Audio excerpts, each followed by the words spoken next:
This is Atlanta's new underground station. How you doing? This is Wood Harris. Hi, this is Jasmine Guy. What's going on in Atlanta? This is Clifton Powell. Hey guys, it's Niecy Nash from TV Land's The Soul Man. This is Cat Williams. Check this out. This is your boy RL from NEXT. Hey everybody, it's your girl Lunel. What's up, ATL? It's your girl Ken of Atlantic Records. Hi, I'm Taraji P. Henson. WBS 87 Atlanta, WAEN FM Atlanta, WBHH, and on iHeartRadio, the home of the Beat Break Morning Show with Sean Garvey, DJ Rollum, and the Wake Up Ladies. Beat Break 87 FM, where music and talk radio lives. Streaming online at BeatBreakRadioFM.com. Download the TuneIn app to hear Beat Break 87 FM on your mobile device and listen to the Beat Break Morning Show. Weekday mornings only on Beat Break 87 FM, where music and talk radio lives. What's up, ATL? Make sure that you check out the D Hill Radio Show on Beat Break 87 and BeatBreakRadioFM.com. Hey world, it's your man Precise, and I have great news. The Precise Music app is finally available for your iPhone, Android, and BlackBerry through Amazon and other app stores. That's Precise Music. Music is spelled with a Z. Go get it for all things Precise. Powered by BlackVibes.com. I tried to put it off, but I can't. It's on me. Tried to blame the other man, but I can't. It's on me. Stay in tune. That's Precise Music. Music is spelled with a Z. We specialize in creating mobile apps for the entertainment industry. Go to bvmobileapps.com, click Get Started Now, create your account, choose your package, upload your content, and click Submit. BV Mobile Apps. Make it easy. Make it mobile. Listen to Beat Break 87 FM on the go. Download the Beat Break 87 FM app from the app marketplace, including Amazon, Google Play, and the App Store. View photos, videos, and Beat Break 87 shows on your mobile device. Download the Beat Break 87 FM app now for free. He has performed on stage in front of thousands of poetry lovers. He has sold out shows and rocked the crowd with the best poets in the industry. Welcome to the stage, spoken word artist Patrick Duncan, better known as the Preacher Man. I am Benjamin P. Montgomery. I invented a boat propeller. I am the former president of South Africa, Nelson Mandela.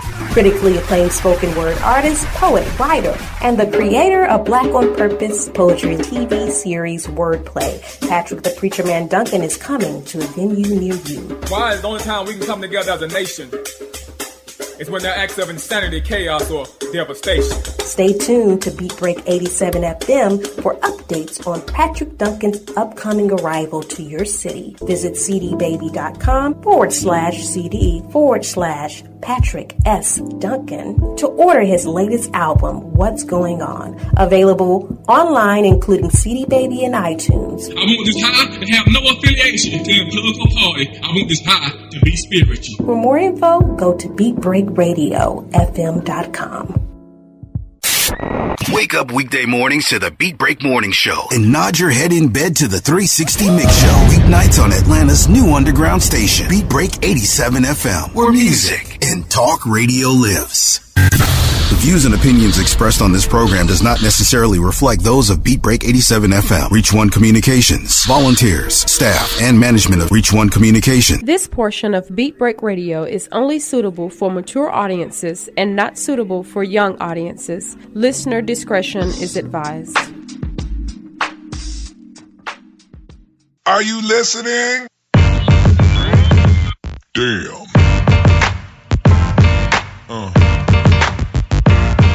Yeah. Yeah. Yeah.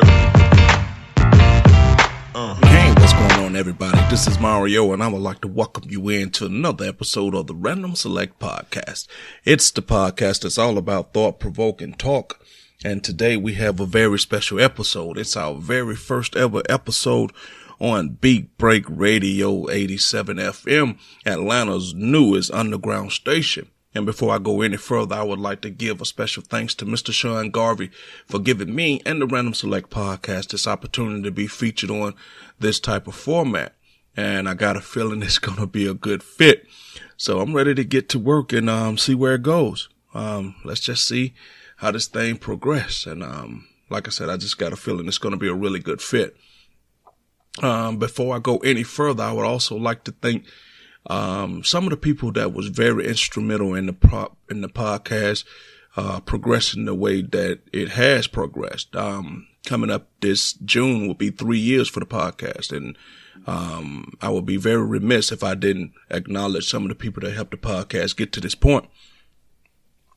I would like to thank Carlotta Riggins. I would like to thank Valencia Hayward. I would like to thank the Frost Giant, Will Goldman. I would like to thank Decatur May, Dave Roberts. We started out with a idea of, doing a podcast so it could be like the conversations that we were having in our living rooms on the phone, and just general conversation that we would have about life, love, politics, just anything that we could come up with. And the podcast kind of came out of that. So from time to time throughout the year, you guys will definitely hear from these people. These are some of my best and closest friends, so they were definitely going to make an impact on the Random Select podcast here on Beat Break Radio 87 FM. So I'm ready to get to work. I'm ready to start talking. I thought about this a lot, how I would want to make the first episode for Beat Break Radio go. I thought about all the things that I might want to say, all the things that I might want to do, try to take the podcast in a different direction and do something over the top, or try to make that incredible first impression. But then I really thought about it, and I said, let's just do me. Let's do what the podcast has been doing. Speak how I feel. Let the chips fall where they may, and then we'll go from there. And like I said, for all the new people that's on Beat Break Radio 87 FM, you may not always agree with what I say, but it's going to be thought-provoking talk. It's talk that's meant to provoke, thoughts inside of you, So if you do disagree, I'm okay with that. That's even better. Leave some comments. That way we can get some of these comments recorded. We can get them on the podcast and get them out to everybody. So, but I try to call it down the middle, and I try to be fair about it. I try to say what's on my mind, and I try to say what's on my heart. And sometimes my mind and my heart fight each other, and sometimes it'll come out as thinking way to the left sometimes, and people be like, what is he saying? What is he thinking? But it's just my personal opinions. I'm not here to hurt anybody. I'm not here to be a radical this way or the third. I just tell everybody I'm not a professional at anything that I do. Only thing I have mastered is living life. I have a degree in life living. So therefore, in that regard, you could be up right here with me doing the same thing that I'm doing. I can only speak on my life experiences, and that's what I do most of the time, speak on my life experience. And you'll notice I'll start everything with my personal opinion.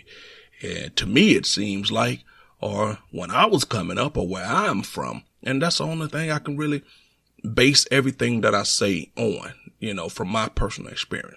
Now, with all of that being said, it's a couple people that over the process of doing this podcast, I would really thank. I'm not really bringing, drawing up what I really want to draw up right now in my mind, because, I don't rehearse or practice my podcast. That's why they come across as so real and original to people. I just say how I feel at the time. I'll get a subject or a topic and I'll just go with it, But let me just real quick let me thank Ron Glaze real quick for seeing this, seeing that Sean was looking for someone, and he immediately thought of me. And I appreciate him for that.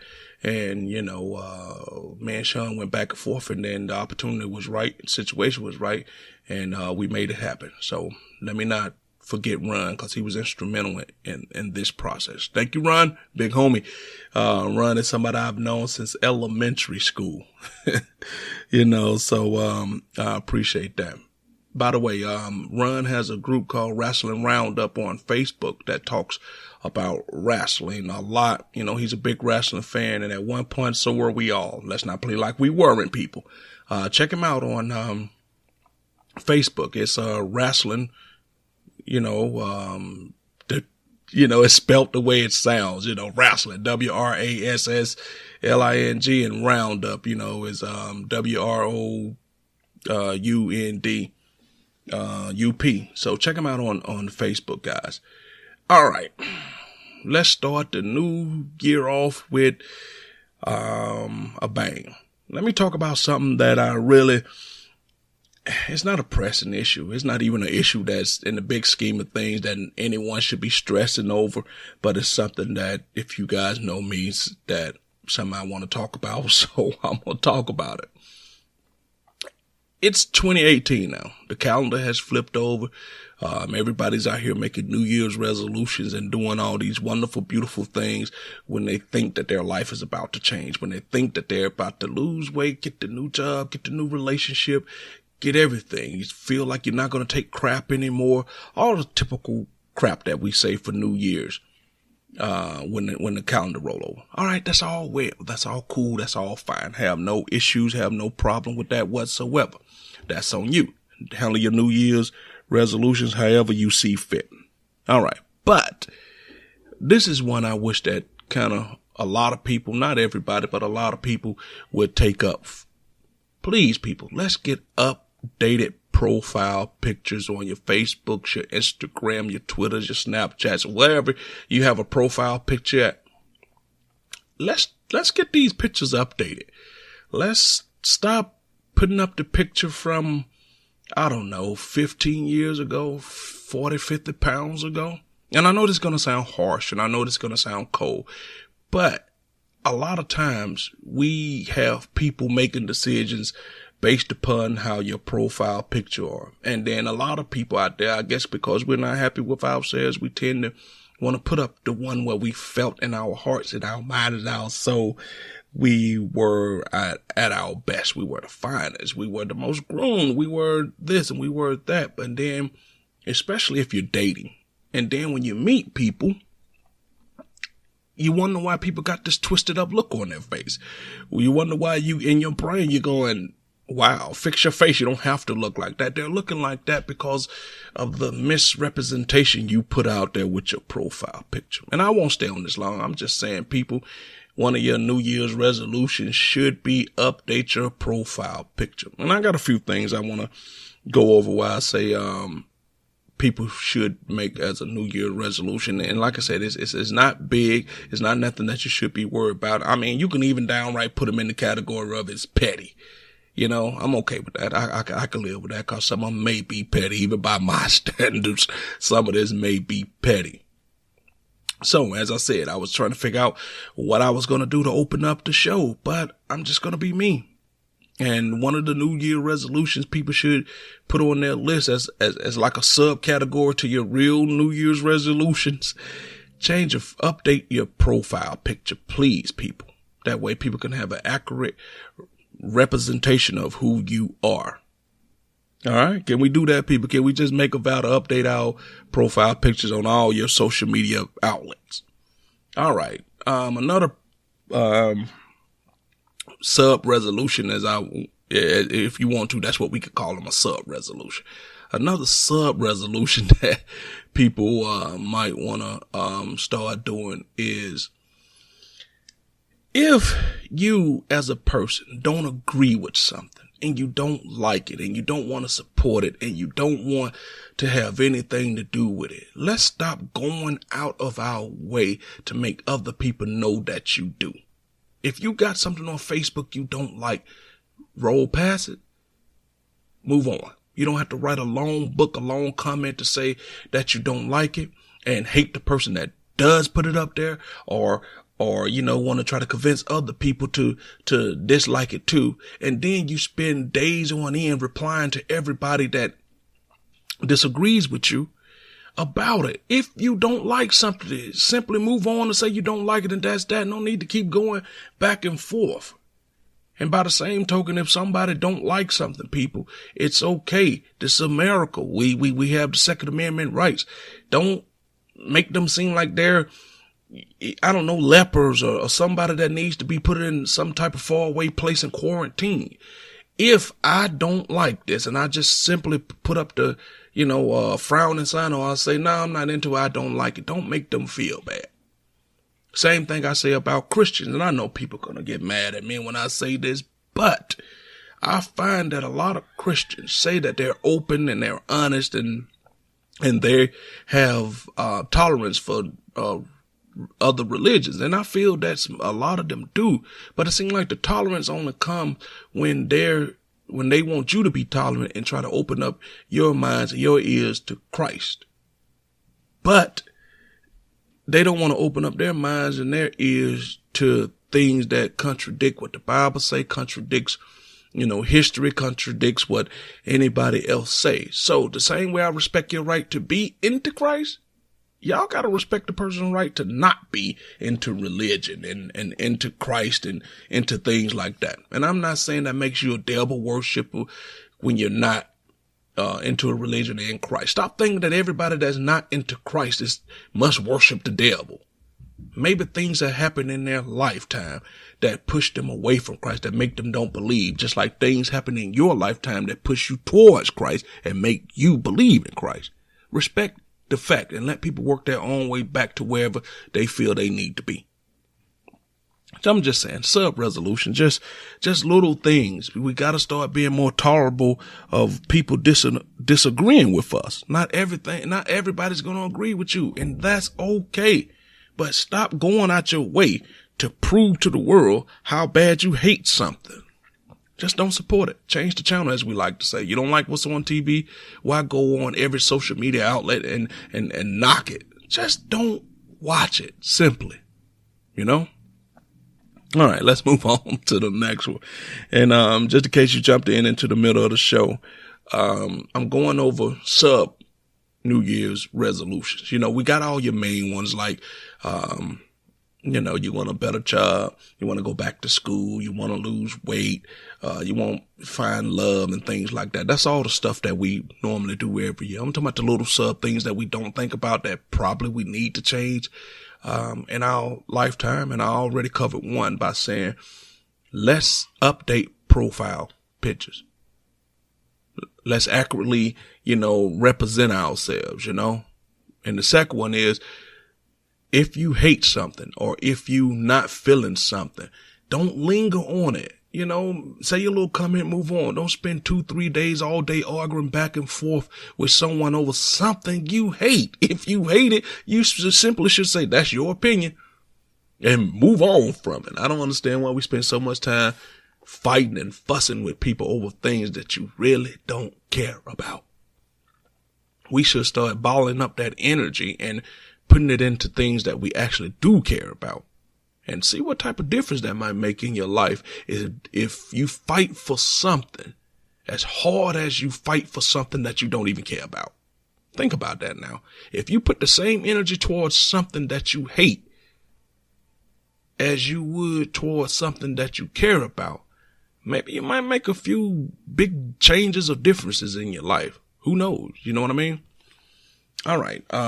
Another thing I think should be a sub resolution too is, when it comes to, music, how we like to say as, older generation, that music sucks. Y'all music is mumble rap. Everything, don't sound the same. What message are they saying? You got to remember, and I'm talking to my older people here. We had music that our parents didn't like, I remember when 2 Live Crew first came out. I mean, it was a crime to listen to it, and we felt that we just had to listen to it. We just had to. No questions asked. NWA, things like that. The Dayton Family, they was rapping all crazy, talking about killing moms, sisters, and crazy stuff. And I might be dating myself. I don't know how many of y'all out there actually remember the Dayton Family, but not all rap. And what makes me say this, not all music is bad. I was riding with my daughter and her boyfriend in the car, this weekend, and I heard a lot of good music that I was like, wow, who was this? Because I had so resided myself to not listening to the radio, not even trying to learn what's new out there, that I heard a lot of good music that I say, wow, I could ride to this. I could jam to this. Wow, he just really spit a hot verse.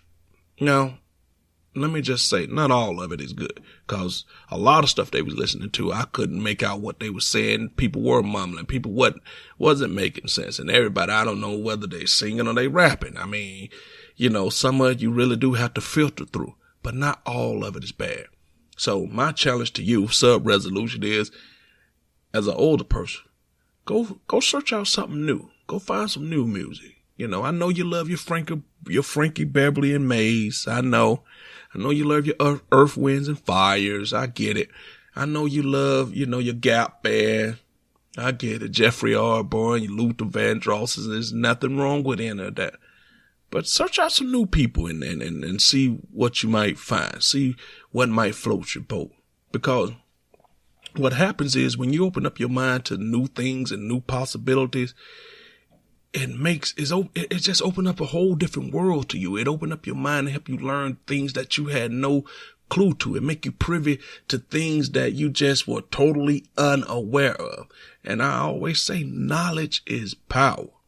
You should never be too comfortable in your own knowledge not to learn more. And as these podcasts go on, you will hear me say that a lot. Don't get stagnant in your knowledge. Your knowledge should be a ever-growing, ever-changing thing. So, as an older person, find something new that you can get into. Find some new music, and it might open up your world, and you might realize not all the music out there is bad these days, you know?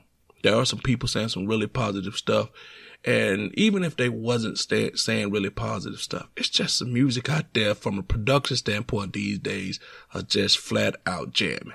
You know, old school, take it back to the old school. It's just music flat out bumping. You know, you put it in your car, you know, and you just let it ride. You know, I heard this guy, my daughter said it was Big Crit, and he got a song, and I think it was called 215s. And I don't care who you are, what era of rap you from. If you like bass and you like bump, 215s is the song for you, straight up.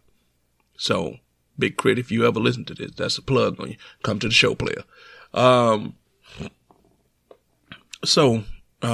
a New Year's resolution. I think that, a sub resolution that people should get into. Try something new for music. You know, like I said, nobody says you have to stop listening to what you are accustomed to. Nobody has to, don't have to stop listening to what you know to be, you know, what jams and move your soul, cause ultimately music moves your soul, music moves you.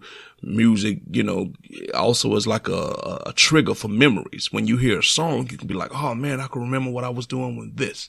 I can remember what I was doing, when I heard that.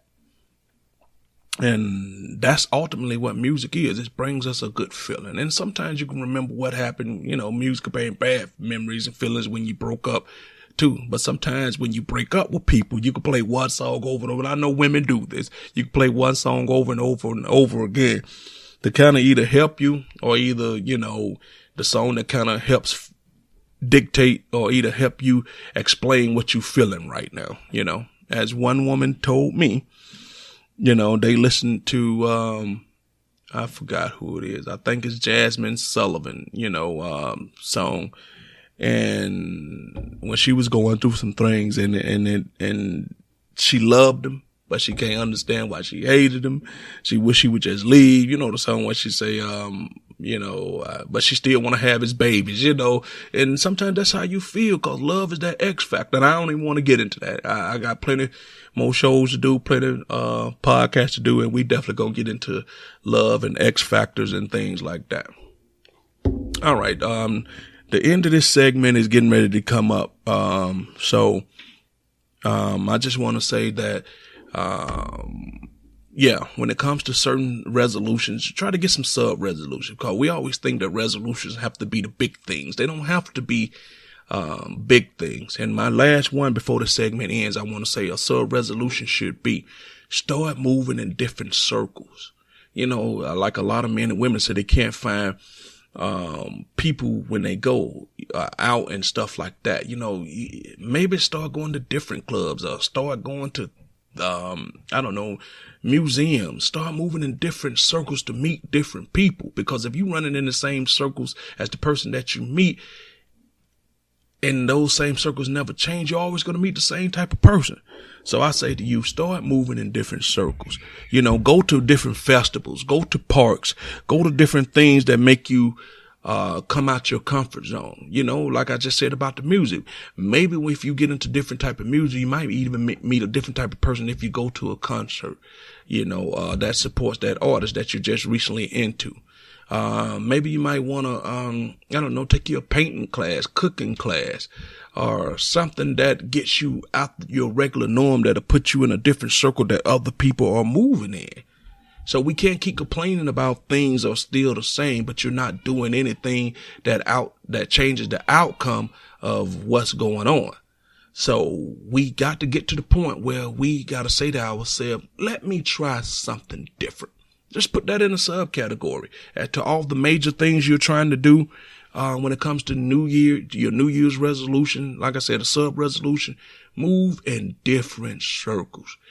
Speak to more people. Say hi. Don't always walk around with a mean mug on your face, looking like, you know, making it uninviting for people to speak to you. You know, I don't know. Just get out and go on a road trip. You know, go to a place you've never been. Get out and drive. Learn your city. Just do anything. I don't know. Go to some of the places where they do wine tasting. Just meet a different type of person. I mean, it's out there. Things are out there that we just refuse to let our brain entertain the thoughts of doing something different, because we stuck in, let's go to the South Side and go to this hole in the wall club because you think that's what you've been taught is fun. Find something different to do. You know, find people who have like interests with you. Find Facebook groups where people are doing trips and going different places.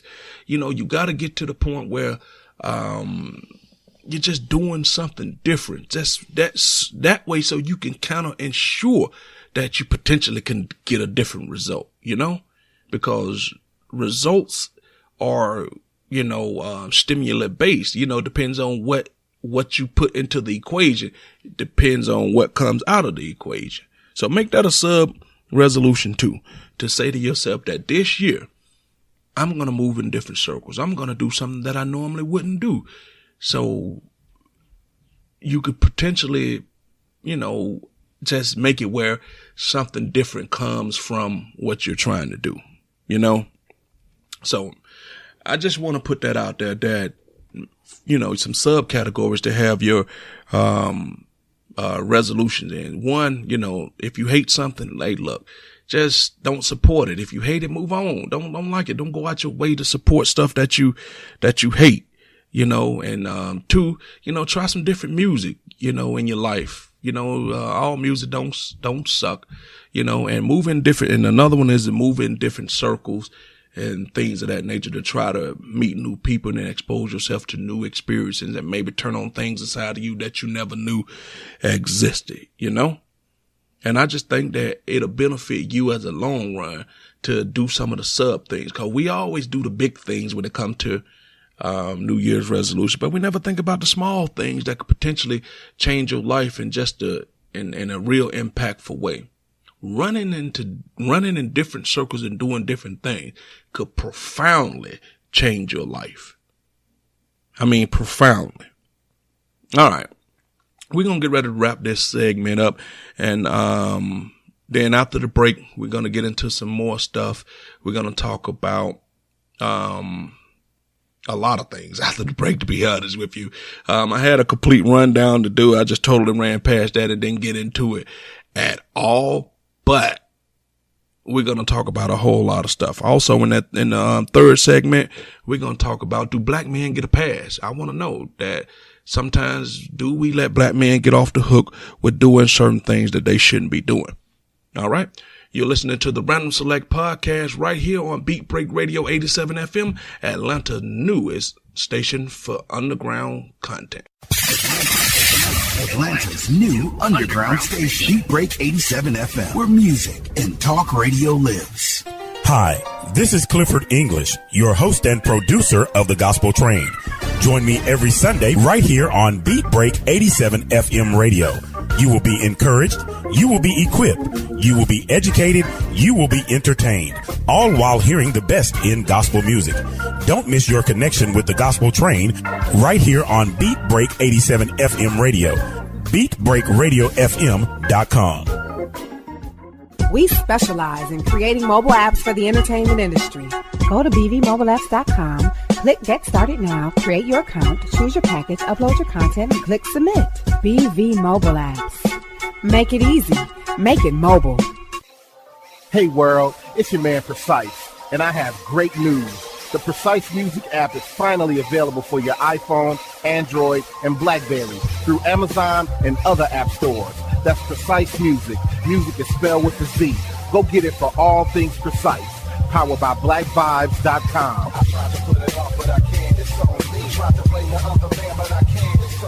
Stay in tune. That's Precise Music. Music is spelled with a Z. He has performed on stage in front of thousands of poetry lovers. He has sold out shows and rocked the crowd with the best poets in the industry. Welcome to the stage, spoken word artist, Patrick Duncan, better known as the Preacher Man. I am Benjamin P. Montgomery. I invented a boat propeller. I am the former president of South Africa, Nelson Mandela! Critically acclaimed spoken word artist, poet, writer, and the creator of Black on Purpose poetry TV series Wordplay. Patrick the Preacher Man Duncan is coming to a venue near you. Why is the only time we can come together as a nation? It's when there are acts of insanity, chaos, or devastation. Stay tuned to Beat Break 87 FM for updates on Patrick Duncan's upcoming arrival to your city. Visit cdbaby.com/CD/Patrick S. Duncan to order his latest album, What's Going On. Available online, including CD Baby and iTunes. I want this high to have no affiliation to a political party. I want this high to be spiritual. For more info, go to BeatBreakRadioFM.com.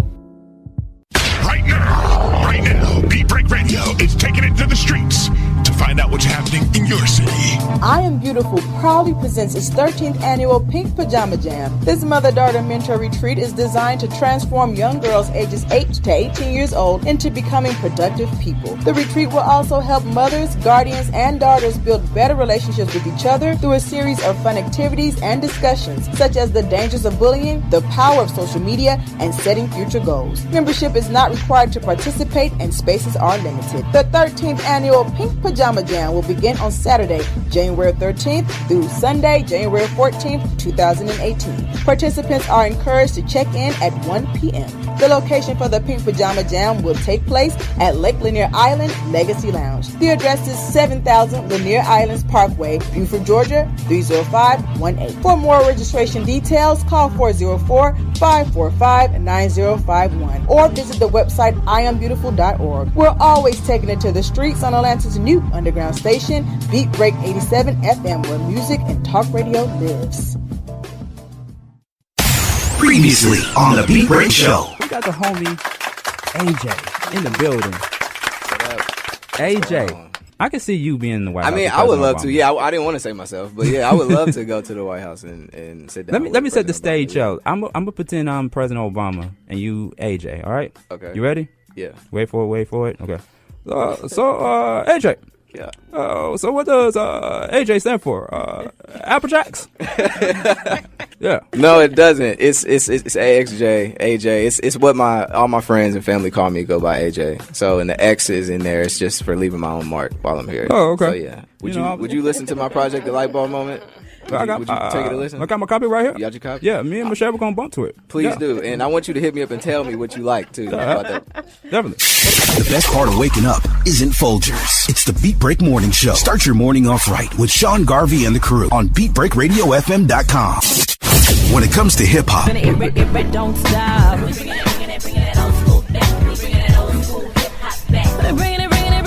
R&B,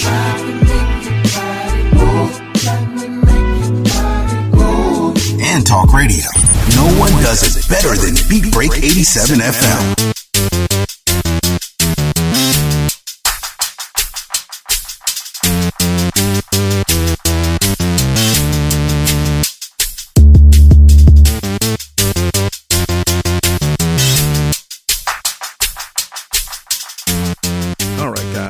back into the Random Select Podcast. It's the podcast that's all about thought-provoking talk right here on Beat Break Radio 87 FM, Atlanta's newest underground station. And in this segment, I want to talk about something that's, I don't know, that's always been there, but I never really spoke about on any previous podcast, but I want to definitely get into it right now. And it's pretty much the thing that a lot of women, right? And let me just start this off by saying I'm not woman bashing or anything like that. I'm not a male chauvinist pig, or let me not even say pig. I can't stand when women use that term. We could just say male chauvinist, right? Cause they'll call us pigs, but no woman wants to be called the B word. Well, at least the old school women. The new women love to be boss B words. And I'm not even quite sure I could say the B word on Beat Break Radio just yet. So before I start dropping that, let me check into a few things.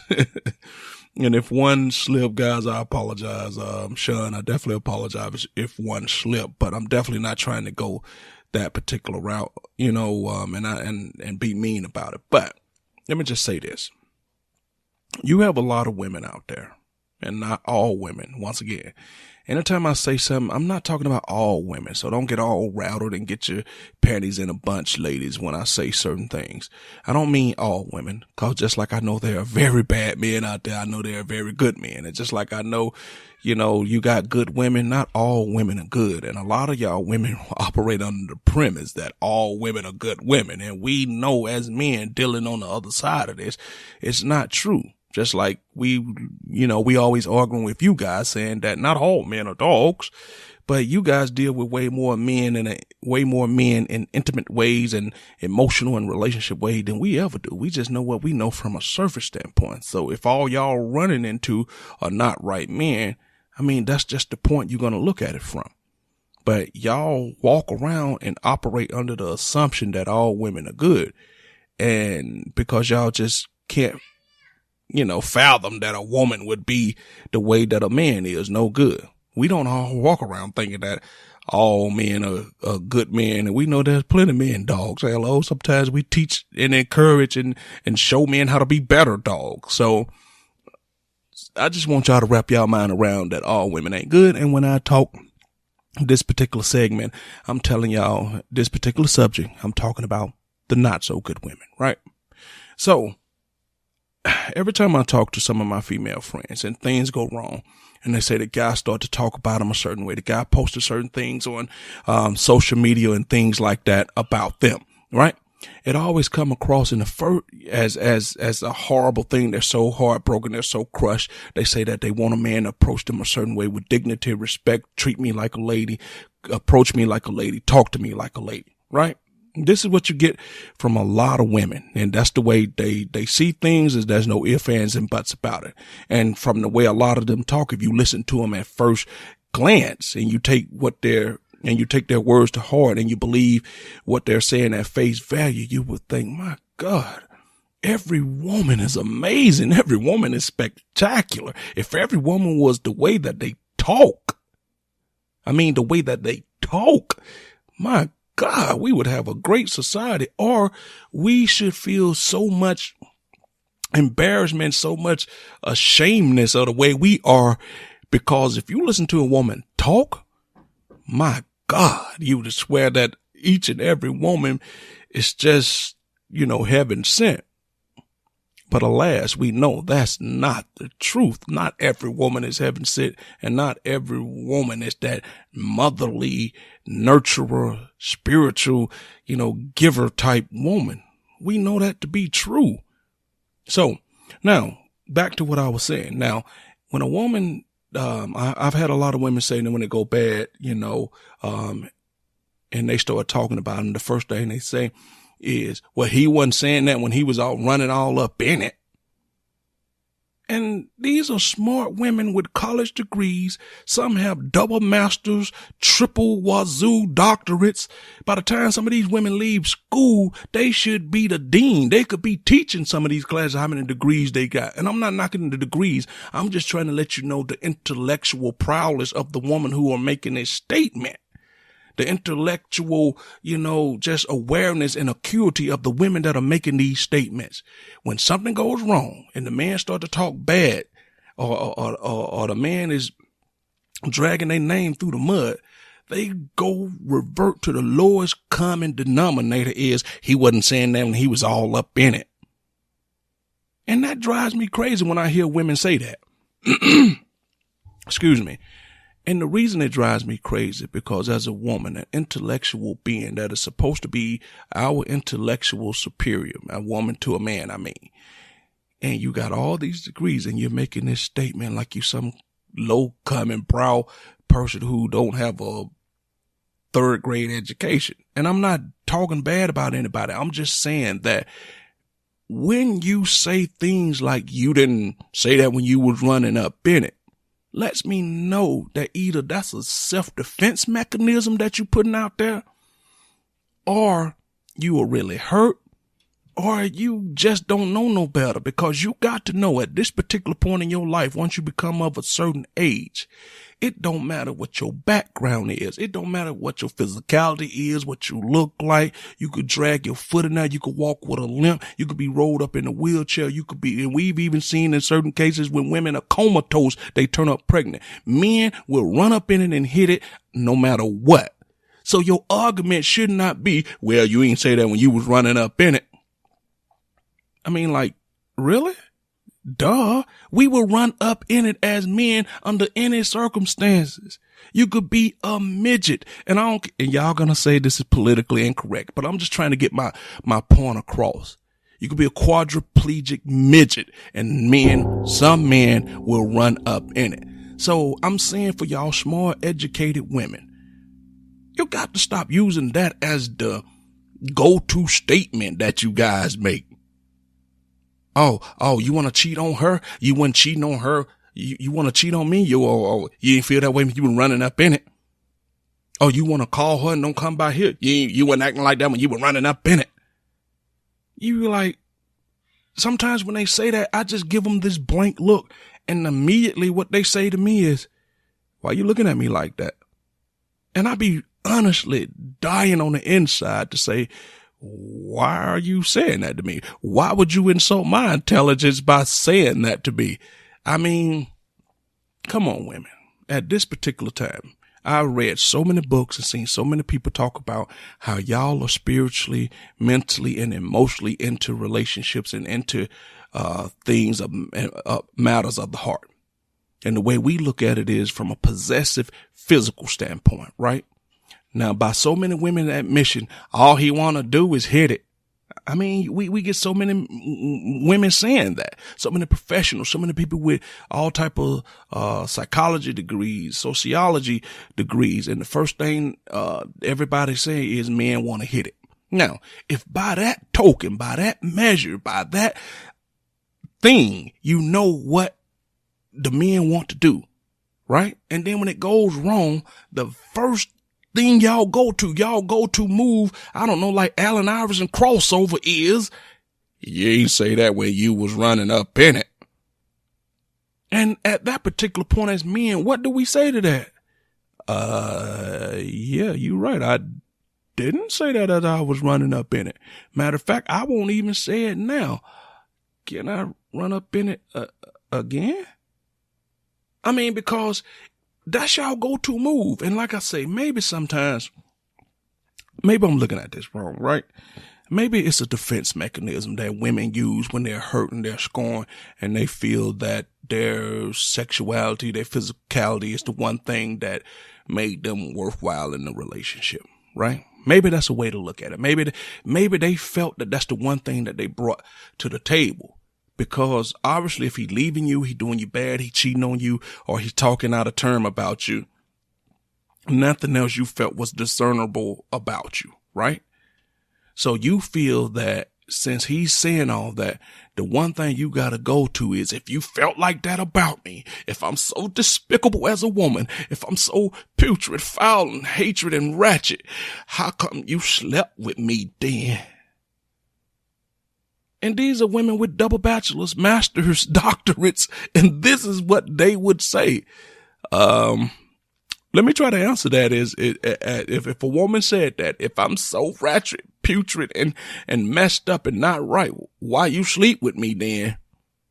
And me as the man, simple answer. Because I'm a man, because I can, and because you let me. Is that the right answer, Bob? I mean, what are we to say to that? And I get it, right? Maybe as a woman, I can't even say you guys may not know better, because I got a feeling, a sneaky suspicion deep down inside you guys do know better, right? So let's not say that. I'm going to just say it comes from a place of being hurt. Come from a place of, it's got to be a defense mechanism, because you got to feel that somewhere deep down inside, I still believe that you're a woman. You're one of the most beautiful creations that God has ever put on this planet. Without you, this world could not continue to exist. You guys are beautiful. Wouldn't have it any other way. But sometimes I think when you guys revert to the lowest common denominator and the lowest form of comeback and saying is, you didn't say that when you was running up in me. You didn't say that when you was hitting it. Why would he say that while he hitting it? He's not stupid. He's not ignorant. He's not going to mess it up. Nobody in the middle of having sex with you or hitting it hard from the back is going to say, you know what? When I'm done with this, I'm kicking you to the curb. When I'm done with this, I'm going to run your name through the mud. When I'm done with this, I'm headed to my side chick house. When I'm done with this, I'm headed home to my wife. Nobody in their right mind is going to say that. So I'm saying to you ladies, please stop saying you didn't say that when you was hitting it, because ultimately it makes you guys look dumb. There's no other way to put that. Because if that's what you're going to say, knowing that a man would run into, I don't know, a man would put his manly parts in a socket if he thought it would make him orgasm. It's been proven that a lot of men would screw anything that he feel, could bring him pleasure. Like Richard Pryor had a skit about these two dogs, right?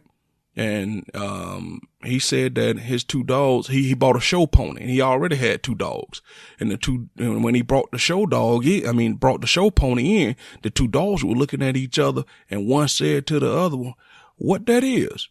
And the other when the other dog said to the other dog, "I don't know what it is, but I'm gonna screw it." And that's how men think.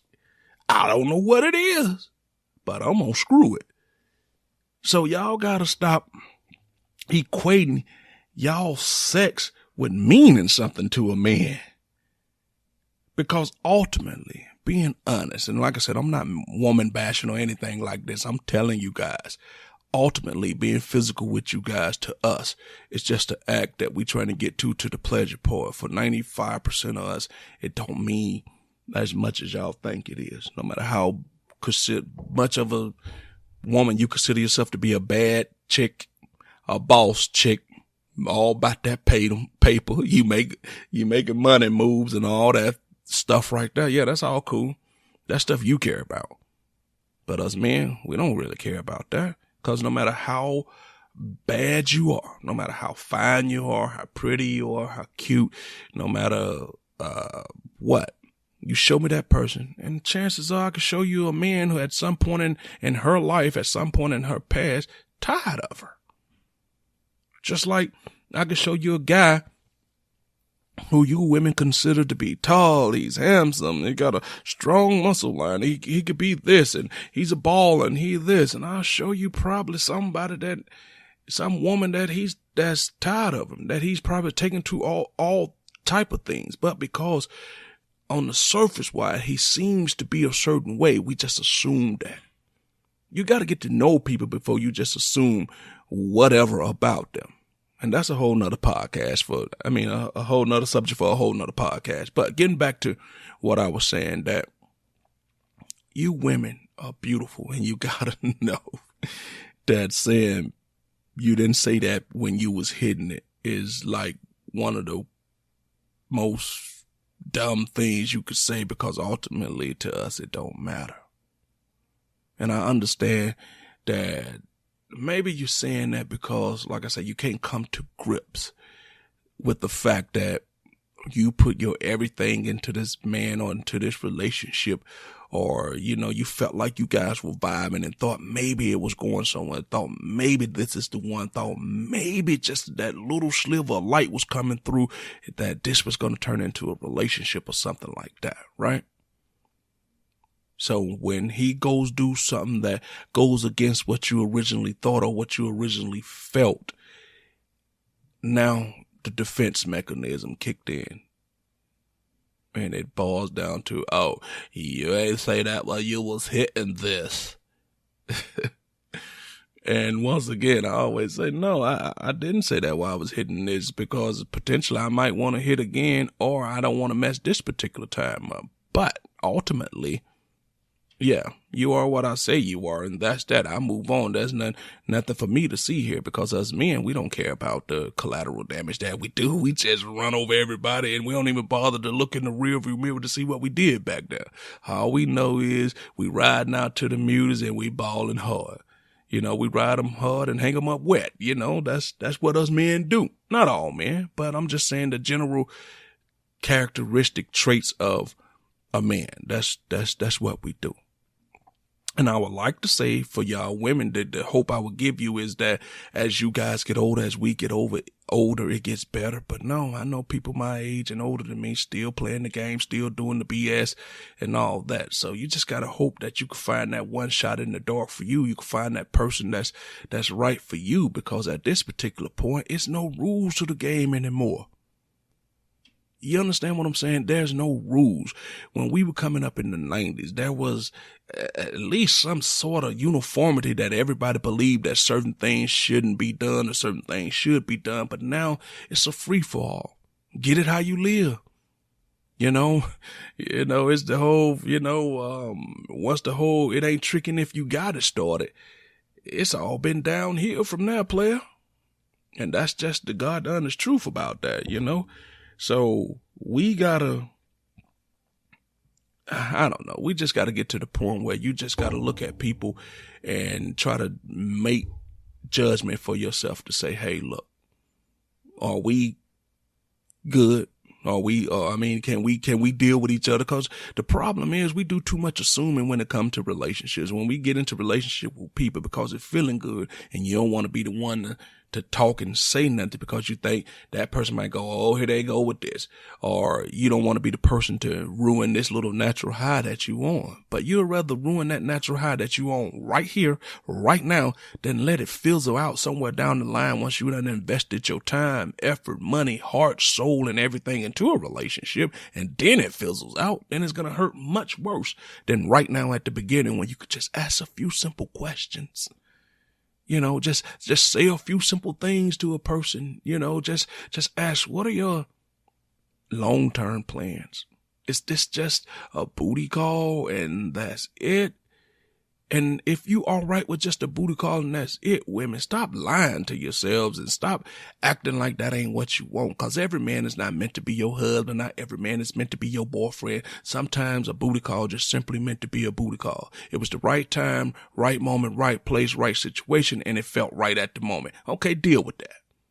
And as men, you got to stop judging these women for that, calling them promiscuous and things of that nature. They freaks, they skanks, they thoughts, and all this type of stuff.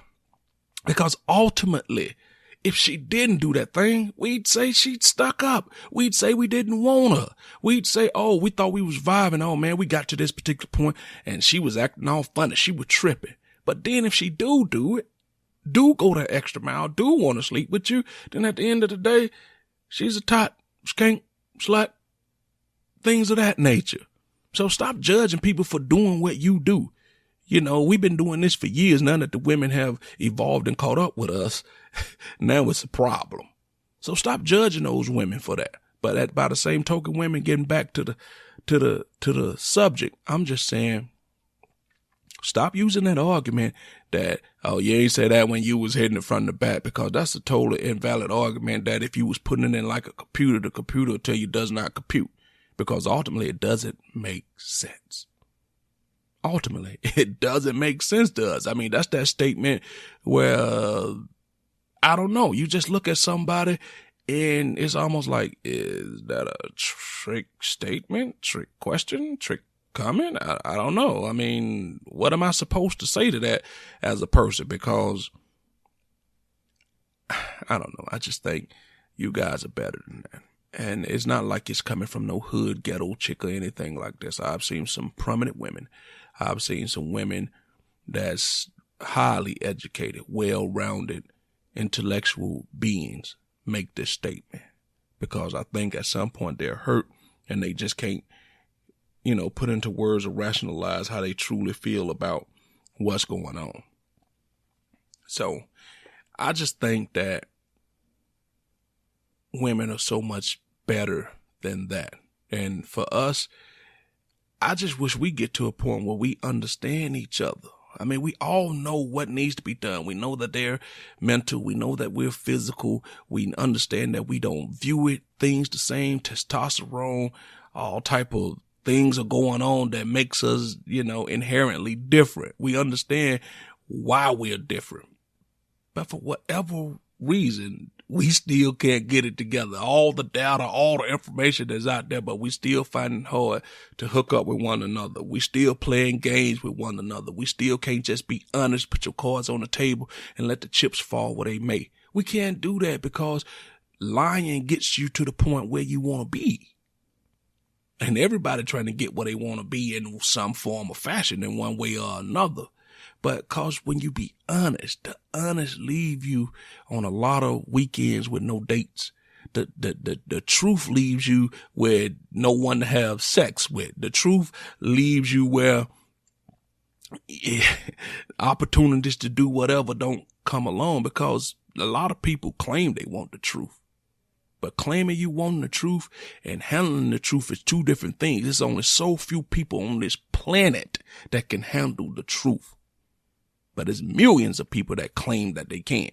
And I'm here to tell you, a lot of people who claim that they can handle the truth really cannot. Because sometimes the truth really does blow your mind. It really does, So if you could be truthful, at some point, a good person will come your way because, hey, look, you have nothing to hide. You don't have to worry about keeping up with lies. You don't have to worry about putting on these airs. You don't have to worry about being somebody that you're not. If you're looking for just a cut buddy, be honest with somebody. Say, I'm looking for a cut buddy. And if that person can't deal with it, you say, okay, thank you. It was nice knowing you. And then you shake their hand, you let them go on about their business, and you just be patient and you wait for that person that come along that's cool with that. If you're looking for a relationship, be honest. And you tell the person, look, straight up, if you're not looking for the relationship or you're not looking to invest into something that could potentially lead to a relationship, I'm not the person for you. Shake their hands. You tell them arrivederci, bon voyage, and aloha too, and you tell them to kick rocks and get to moving. We could be friends, but that's about it. So that's all I'm saying. We got to get to the point where, hey, look, be honest with yourself. If you want to do certain things, then do it. But don't, as a woman, don't lower yourself to saying lowbrow comments like you didn't say that when you was heading from the back. Because if you waiting for him to say something negative while he hitting from the back, I promise you, you will leave this earth before that happens. So, and by the same token, men need to get to the point where I just wish we lived in a world where we could just be totally honest. But like I said, I know why nobody wants to be honest. Honest is boring. Honest is plain. Truth is real. Lies is fun. Lies is fantasy, fiction, not facts. And everybody know you have fun inside of fantasy. That's why people do drugs. That's why people, skydive. That's why people do all type of crazy things chasing that high. All right. I'm going to leave it right there, and we're going to go into the break. And then on the backside of the break, we're going to talk about do black men get a pass when it comes to bad behavior in relationships. You're listening to the Random Select podcast right here on Beat Break Radio 87 FM, Atlanta's newest underground station. This is Atlanta's new underground station. How you doing? This is Wood Harris. Hi, this is Jasmine Guy. What's going on in Atlanta? This is Clifton Powell. Hey guys, it's Niecy Nash from TV Land's The Soul Man. This is Cat Williams. Check this out. This is your boy RL from NEXT. Hey everybody, it's your girl Lunel. What's up, ATL? It's your girl, Ken of Atlantic Records. Hi, I'm Taraji P. Henson. WBS 87 Atlanta, WAEN FM Atlanta, WBHH, and on iHeartRadio, the home of the Beat Break Morning Show with Sean Garvey, DJ Rollum, and the Wake Up Ladies. Beat Break 87 FM, where music and talk radio lives. Streaming online at BeatBreakRadioFM.com. Download the TuneIn app to hear Beat Break 87 FM on your mobile device and listen to the Beat Break Morning Show. Weekday mornings only on Beat Break 87 FM, where music and talk radio lives. What's up, ATL? Make sure that you check out the D Here Radio Show on Beat Break 87 and BeatBreakRadioFM.com. Hey world, it's your man Precise, and I have great news. The Precise Music app is finally available for your iPhone, Android, and BlackBerry through Amazon and other app stores. That's Precise Music. Music is spelled with a Z. Go get it for all things Precise. Powered by BlackVibes.com. I tried to put it off, but I can't. It's on me. Tried to blame the other man, but I can't. It's on me. Stay in tune. That's Precise Music. Music is spelled with a Z. We specialize in creating mobile apps for the entertainment industry. Go to bvmobileapps.com, click Get Started Now, create your account, choose your package, upload your content, and click Submit. BV Mobile Apps.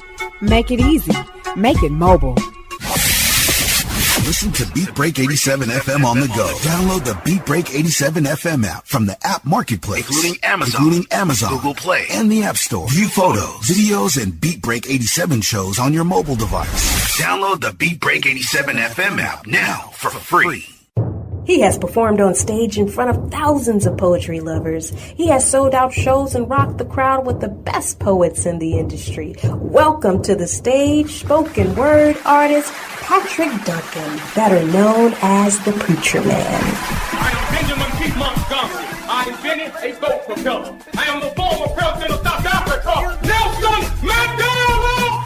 Critically acclaimed spoken word artist, poet, writer, and the creator of Black on Purpose poetry TV series Wordplay. Patrick the Preacher Man Duncan is coming to a venue near you. Why is the only time we can come together as a nation is when there are acts of insanity, chaos, or devastation. Stay tuned to Beat Break 87 FM for updates on Patrick Duncan's upcoming arrival to your city. Visit cdbaby.com/CD/Patrick S. Duncan to order his latest album, What's Going On. Available online, including CD Baby and iTunes. I want this high to have no affiliation to a political party. I want this high to be spiritual. For more info, go to BeatBreakRadioFM.com. Right now, Beat Break Radio is taking it to the streets to find out what's happening in your city. I Am Beautiful proudly presents its 13th annual Pink Pajama Jam. This mother-daughter mentor retreat is designed to transform young girls ages 8 to 18 years old into becoming productive people. The retreat will also help mothers, guardians, and daughters build better relationships with each other through a series of fun activities and discussions, such as the dangers of bullying, the power of social media, and setting future goals. Membership is not required to participate, and spaces are limited. The 13th annual Pink Pajama Jam will begin on Saturday, January 13th through Sunday, January 14th, 2018. Participants are encouraged to check in at 1 p.m. The location for the Pink Pajama Jam will take place at Lake Lanier Island Legacy Lounge. The address is 7000 Lanier Islands Parkway, Buford, Georgia, 30518. For more registration details, call 404-545-9051 or visit the website iambeautiful.org. We're always taking it to the streets on Atlanta's new underground station, Beat Break 87 FM, where music and talk radio lives.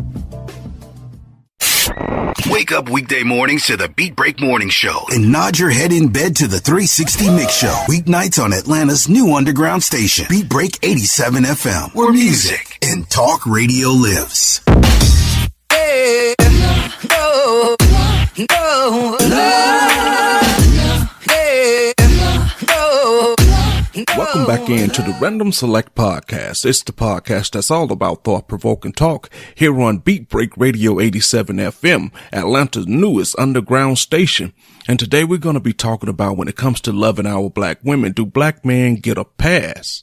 Instead of focusing on why the black women are finding it hard to respect the black men, no one is actually putting in the work, putting in the time, putting in the effort to see why the black men are the way they are. No one is trying to fix the black man, but we're focusing on when the black woman don't act right or the black woman rebel. We say that she's bitter, she's angry, she's hurt, but we don't focus nearly enough energy on fixing black men. So I really got to thinking about that. I try to pride myself on being the type of person that's not too comfortable in my own knowledge, not to learn some more. Because once you get comfortable and you feel you don't want to learn some more, then that kind of makes you stubborn, kind of makes you an unreasonable person. And I don't fancy myself to be stubborn or unreasonable. Plus, knowledge is a never-ending journey. It's a continuous loop that you're striving for, so you want to learn more. So I told myself that I was going to think about this, and I was going to put some energy and some effort into really looking into, are we giving black men a pass for bad behavior, dysfunctional behavior? Are we doing that? And is it just so easy to blame the black woman why things aren't going good? Because let's face it, the black women are going to school. The black women are getting the better jobs. They have the cars, the houses. A lot of black women have mortgages in their names with no financial help from a significant other of the male species.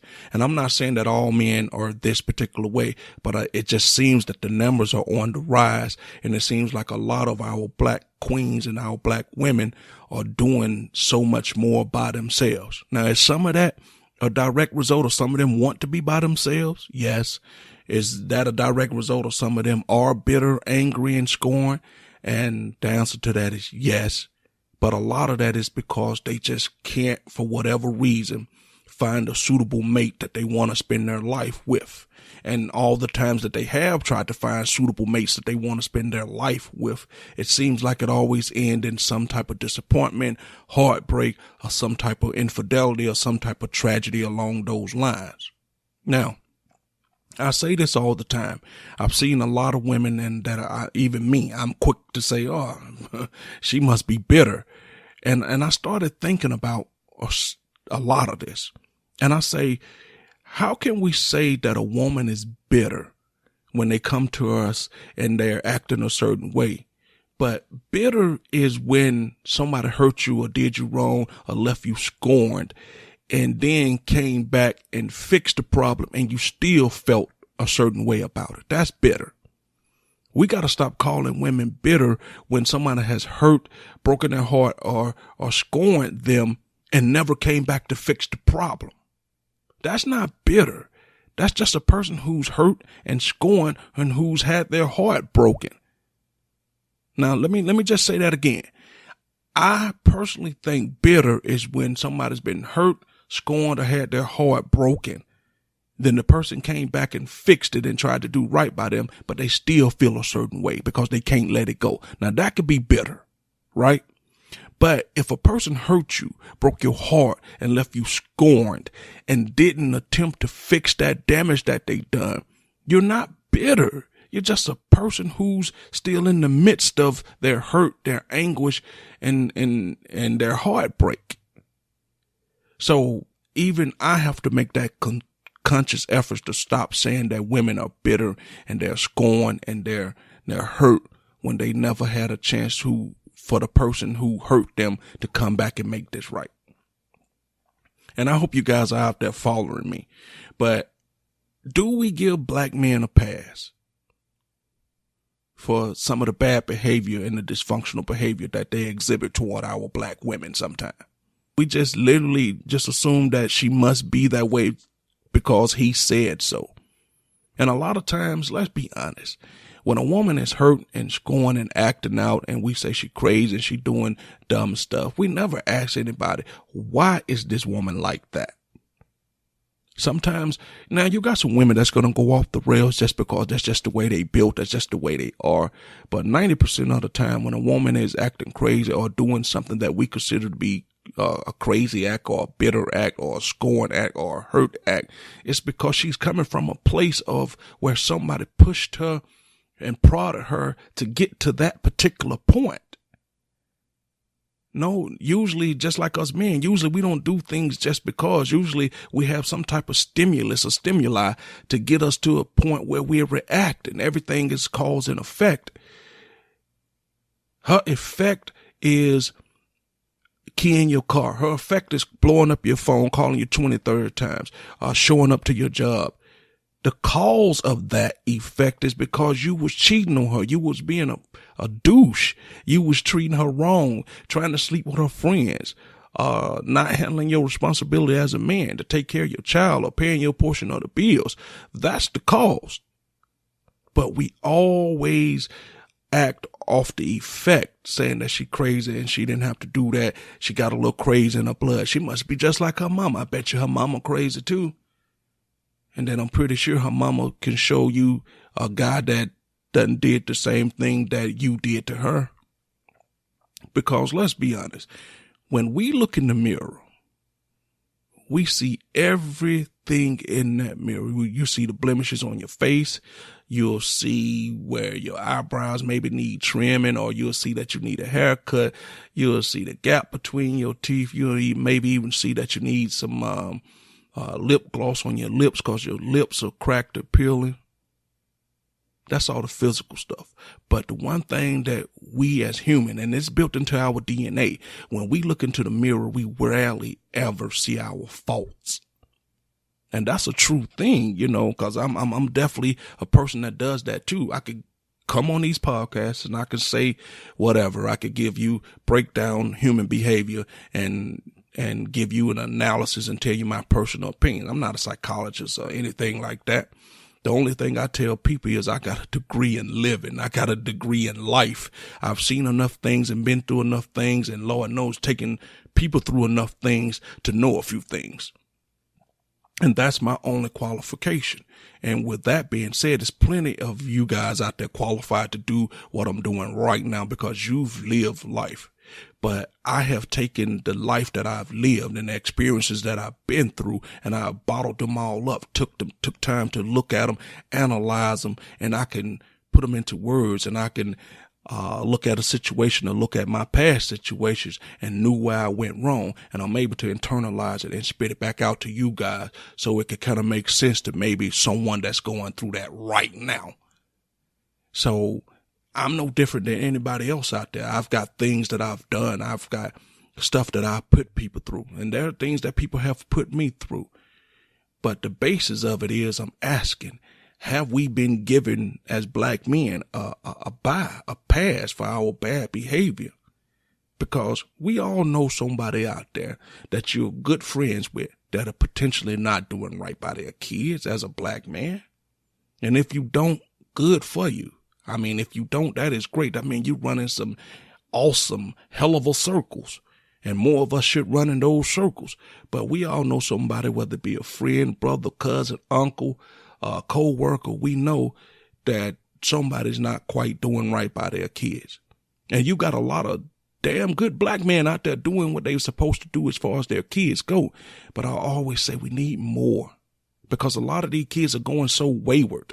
So a lot of these kids are giving these women hell. A lot of these kids are being asked to be men and adults before they have to, because they got to be the men of the house because the mom don't have anyone there. And then a lot of these women, you certain men, you just, let's face it, you don't want around your kids because they're not right. They just here for mom and that's it. They're not trying to bring anything productive or positive to the household to help contribute to the raising or the discipline of the kid. They're strictly there just for mom and that's it. And if that's the culture and the environment, ladies, that you set up for you dealing with a man or for your household or for you dating somebody, I'm not knocking that, then that's what you have to do.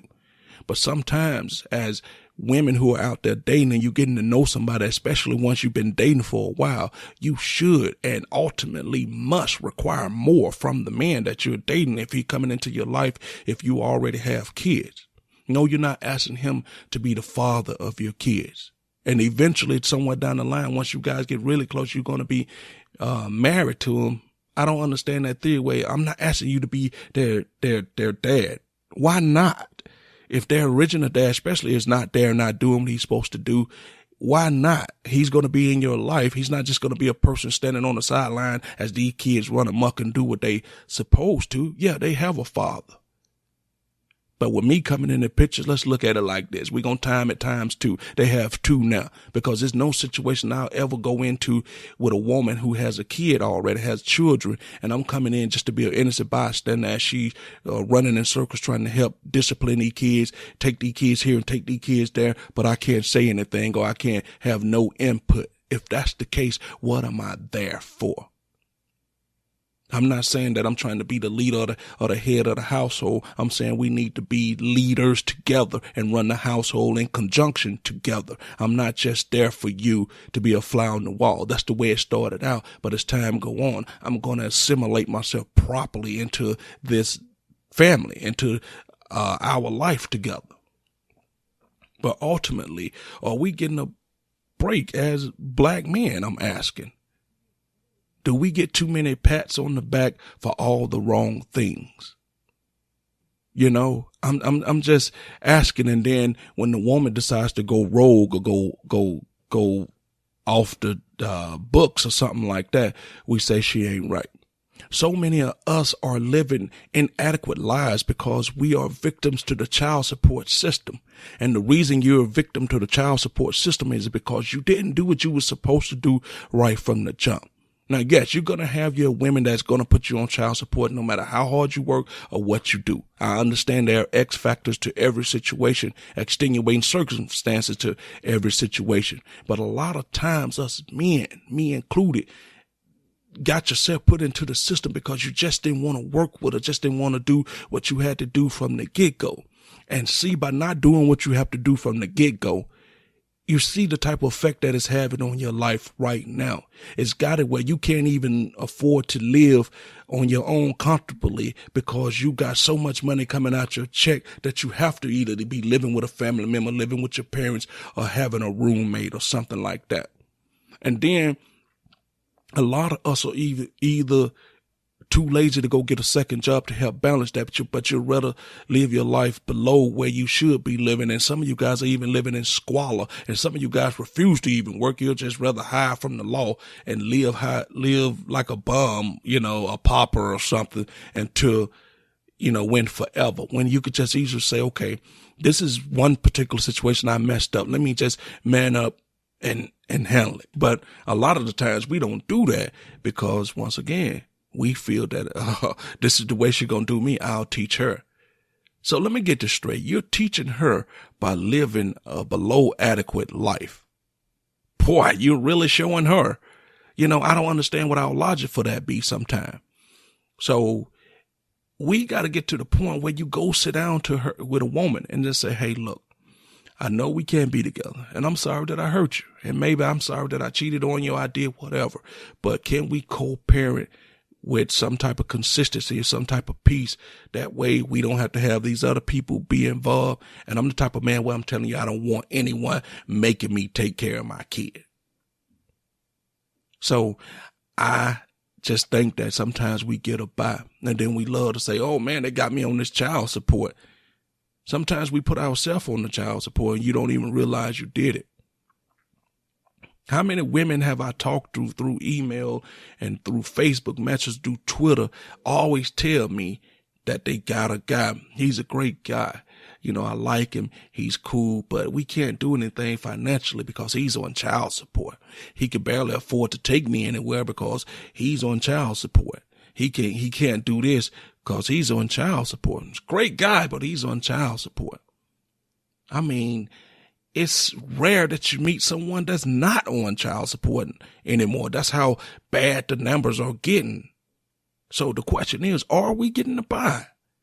So when Carlotta brought this to me, I started really thinking about it, and I'm talking about logically. I took myself out the equation and said, if I was an objective bystander really looking at this, and all this information and all the facts were put before me, would I be thinking that us black men are getting by? And the conclusion I come up with that, yeah, we're getting by. And they got child support is to kind of even the playing field.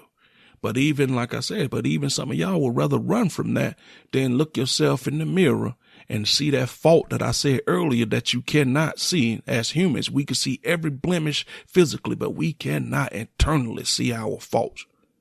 But you stand somebody else up in that mirror, I promise you can see all of their faults.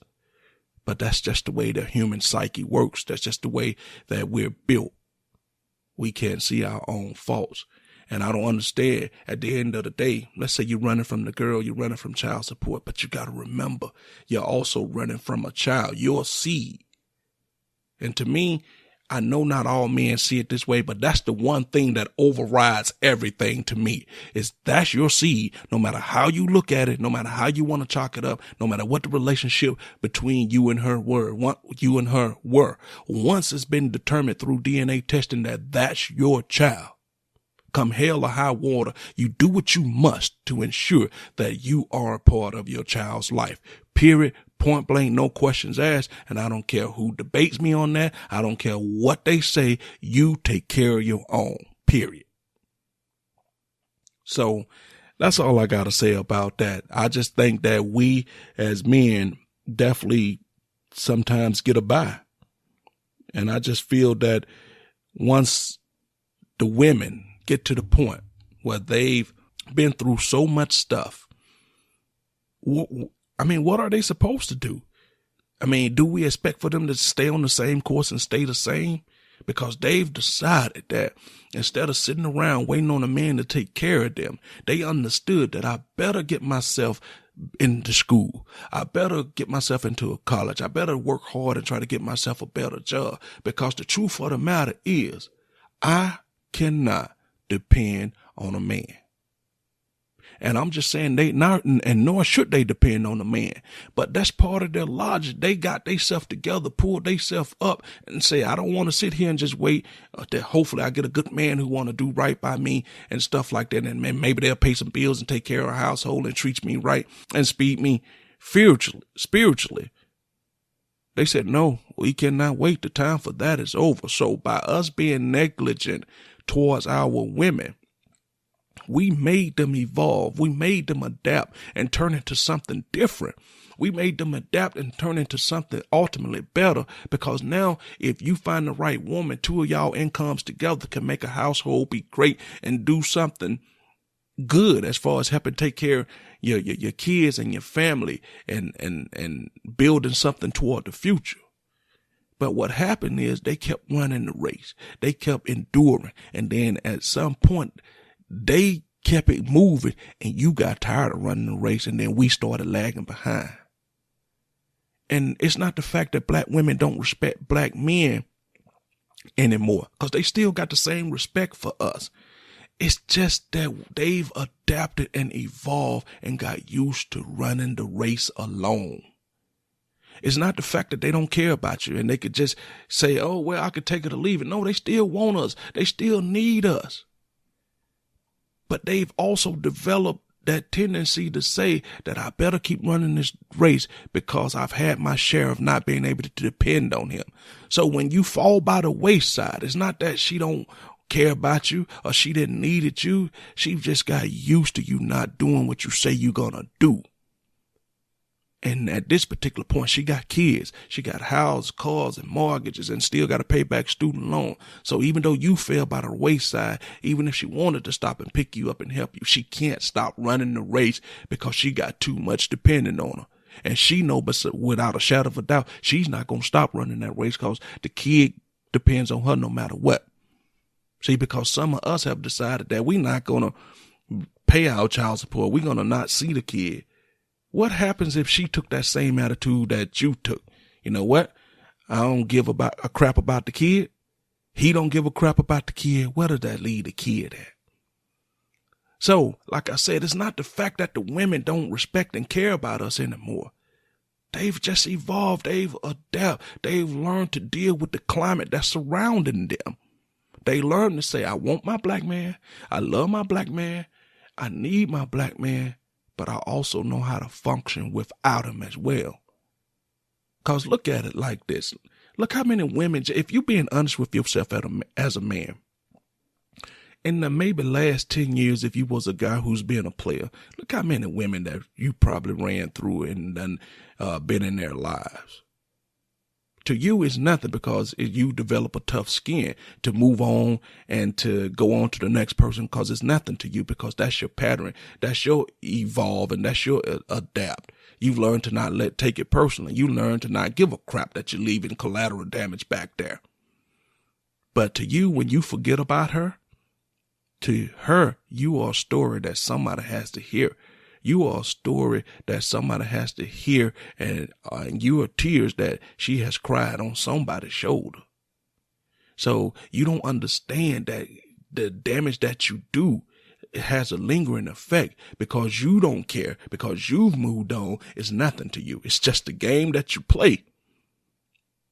And we all know from growing up, all games ain't good games. Some games you absolutely hated as a child. And that's what the women are getting to. They're getting to the point when it comes to the relationship game, they absolutely are starting to hate it. And now you combine that with the fact that they know they got to keep it moving, keep running the race without you. And also they're starting to hate the race. What's the next evolution is? The next evolution is when you run up beside her and start trying to run the race with her, she has no empathy for you. All she feels is that at some point you're going to stop running the race anyway. So why waste my time talking to you? Why waste my time saying hello? Why waste my time trying to get to know you? Because at some point you're going to be just like all the others and you're going to flame out. And at this particular point in the way things are going between men and women, who in the hell can blame them? Because I'm starting to look around at a lot of my friends that I grew up with. I'm starting to look around at the current state of men, and you ask yourself, wait, this is all you doing? You bitch and moan and complain about how you have to pay child support, but you refuse to get a weekend job because you keep saying, my first job tires me out. They're not going to work me. But on the weekends, you sit around and you drink and you smoke when you could be potentially out there getting a job trying to get up out your mama's basement. How can you ever win a race when you halfway running the damn race? And then when any opposition come, you just say you're not going to run the race at all. So the state of some of us, not all of us, because let me just be perfectly clear. There are some really damn good black men out there that's doing what they supposed to do, holding it down, helping the community, helping us try to move forward, striving, taking care of their women, taking care of their kids, and doing what they supposed to do. I'm just saying it's not enough of us. So you cannot fault someone for understanding what their situation is. Understand the terrain that they're working with. Understand the climate that they're working in. And you can't fault somebody from deciding that I'm running in the desert and I need something to block the sun off me, and they find them something to block the sun to provide them shade. You can't fault someone who's walking through Alaska, walking across a frozen plain to decide that, hey, maybe I might need to cover up and layer myself and get some warmness. You can't fault them for trying to survive. It's survival of the fittest. And all they're doing is trying to survive. And in the process of trying to survive, they're leaving us behind. Like I said, you can agree or disagree. I really don't care. But I'm trying to tell you that if you take a real serious look at it and look at it closely and look at the state of all your friends around you, take a look at the state of your co-workers, take a look at your family members, and look at this thing really objectively. You will see that there is something going on with us black men that I can't quite put my finger on, but it's happening. And the women have long since started to pass us about 10 years ago. It's just getting to the point now where it is so dominant, so evident that one day we're going to look up and it almost makes me wonder, will the black man be phased out? Because if we keep getting the pass, you got to ask yourself, what are we needed for?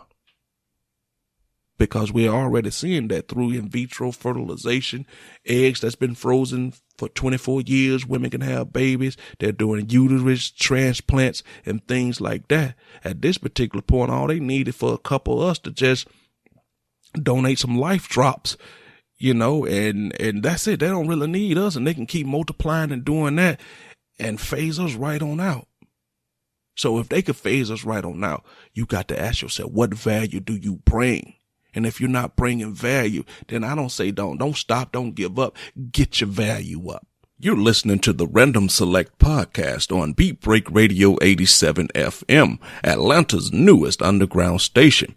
Stay tuned as we wrap up the show after the break.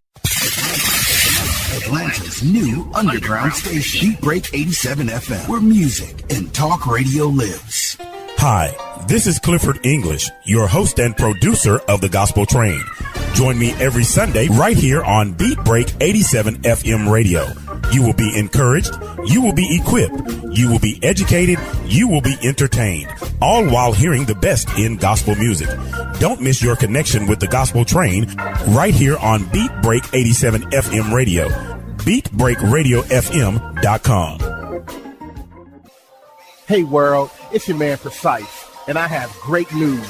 The Precise Music app is finally available for your iPhone, Android, and BlackBerry through Amazon and other app stores. That's Precise Music. Music is spelled with a Z. Go get it for all things Precise. Powered by BlackVibes.com.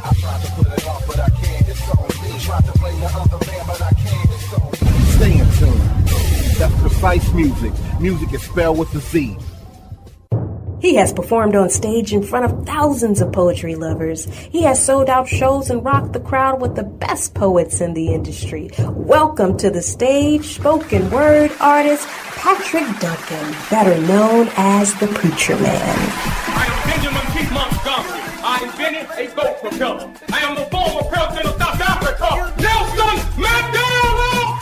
Critically acclaimed spoken word artist, poet, writer, and the creator of Black on Purpose poetry TV series Wordplay. Patrick the Preacher Man Duncan is coming to a venue near you. Why is the only time we can come together as a nation is when there are acts of insanity, chaos, or devastation. Stay tuned to Beat Break 87 FM for updates on Patrick Duncan's upcoming arrival to your city. Visit cdbaby.com/CD/Patrick S. Duncan to order his latest album, What's Going On. Available online, including CD Baby and iTunes. I want this high to have no affiliation to a political party. I want this high to be spiritual. For more info, go to BeatBreakRadioFM.com.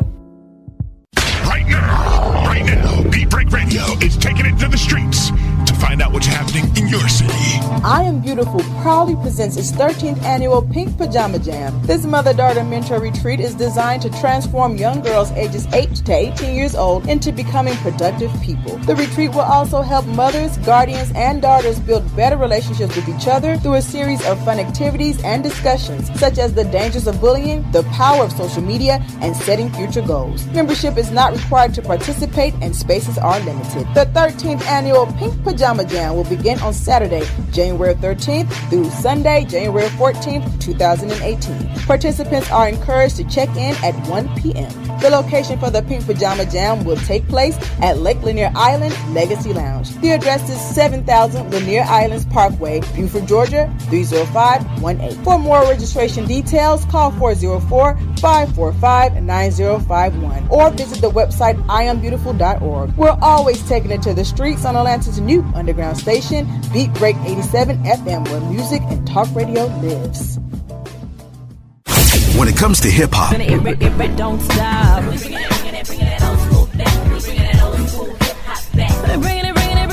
R&B,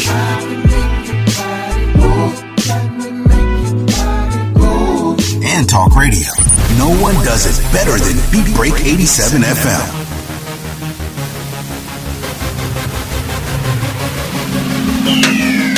Hey, what's going on, everybody? I would like to welcome you back into the Random Select podcast right here on Beat Break Radio 87 FM, Atlanta's newest underground station. And we're going to wrap this show up today in the final segment. I want to talk about head of household. How do you see it? You know, should the man be the head of the household? Should the woman be the head of the household? Should it be who makes more money? Should it be the person who makes the best decisions? Who should be head of household? And I was thinking about this. I was looking at something on television, one of the talk shows with the women. I can't think of which one. It could be a number of them. So many, talk shows feature women at the round table these days. But, and they had brought up something really interesting. How do you determine in today's climate, in today's society, who is the head of household? How should the head of household be determined? And I think that's a really good thing to ponder, really good thing to talk about. Once this podcast show come out, that airs on Beat Break Radio 87 FM, guys, leave some comments and let me know what your thoughts and opinions on this are. How should head of household be determined? Who should be the head of household? Now, the general consensus is that it's usually the man, who's the head of household. But as times have changed and we have all grown up and we're seeing things shift, the paradigm shift as far as who makes the money, who has the college degrees, who has the education and things of that nature. You know, a lot of women are saying that they're independent and head of household should be them. Not even shared, but it should be them because they bring the most to the table. And which, I don't know, I had mixed feelings about this, but now, after having some time to think about it, sitting on the fence, I kind of just feel that it just depends on how the dynamics of your household is set up. Now, it also goes, some people believe that whoever makes the most money, whoever brings home the most coin, should be head of the household. And I don't necessarily agree with that either, and some people just feel whoever makes the best decisions as far as the household is concerned should be head of household. So I more leans toward that particular aspect of this than necessarily who makes the most money, who has the most degrees and things of that nature. But ultimately, I think that as a couple, you should run your household conjointly, because wherever you're weak at, you would hope that you would hook up or be in a relationship with somebody who's kind of, be strong in areas where you are weak and vice versa. You will be strong in areas where they're weak. And over the course of your lifetime, back, when our parents were coming up and things of that nature, they would usually say the man would go out and work and do all the physical stuff around the house. And the woman would pretty much take care of the in-house stuff, the cooking, the cleaning, and deal with the finances and things of that nature. Because you don't want to hook up with a woman who's terrible with money. Because generally speaking, most men are a little bit more, free-spirited when it comes to spending money. And most women are not. They know how to balance a budget, pinch a penny, and that way they know how to put away. But us, we would always go into a store and we see a pack of pork chops, and no matter what it costs, we just know it's pork chops. I'm buying them for $13 a pack, when the woman could go in and say that, look at weight, look at size, and look how much fat something has on it, and say, I could get pretty much the same pack over here for, I don't know, maybe $10 and save you $3. To us, we go $3. What difference does that make? But over the long haul, and if she keep doing this, those $3 add up. But to us, we could care less about that. We could give a crap about that. So when it comes to things like that, yeah, you would want a woman who knows how to manage a household, balance a budget, deal with the kids. Because what people don't understand when it comes to dealing with a household, and I've been in this position, because there were times where my wife went out, worked, and earned the big bucks, and I took care of the household, right? And I'm telling you, after doing that for a while, You learn to appreciate the value of a person who stays at home and deal with kids, because it's not just, oh, you don't do anything. That's not it at all. You wear more hats when you stay at home and deal with your kids and run the inner workings of a household than when you actually go to your job. And I'm saying that as a man. Let me repeat that. You actually wear more hats when you deal with the kids, staying at home and run the inner workings of a household than when you go to your actual job. Because now sometimes going to work is a mini vacation to get away from them damn kids and to get away from the rigors of cleaning a house and stuff like that. So if you don't agree with me, for all the stay-at-home moms, just trust me on this one. I'm on your side for this particular thing because I was a stay-at-home dad. And I'm telling you, people don't understand what your job really is. People don't understand that you become a facilities manager. You become, a nanny. You become a butler. You become a chauffeur. You become a teacher. You wear so many hats. You become a financial advisor. You become a psychologist. You become a spiritual advisor. You wear so many hats throughout the day. And right when you think that it's done, you got to lay your head down and then you got to get up and do it all over again tomorrow. I can't even begin to tell you guys how many times I was so happy to have my head hit the pillow at night when I was dealing with kids. And at the time I had 2 small kids that was in Pampers at the time. So, anybody who's ever raised kids, a stay-at-home mom would know you could never get them to go potty or crap at the same time. It always wait till one get a heaping load, then the other one get a heaping load, and then it's just a never-ending cycle. And then, you got to deal with homework. And then you guys know once they get to a certain age, it's just certain things in school you've long since passed that you couldn't even begin to help them with. And I consider myself to be a smart guy, but I seen some things that like my 5th grader would bring home. And you was like, when I was in 5th grade, we weren't doing things like this.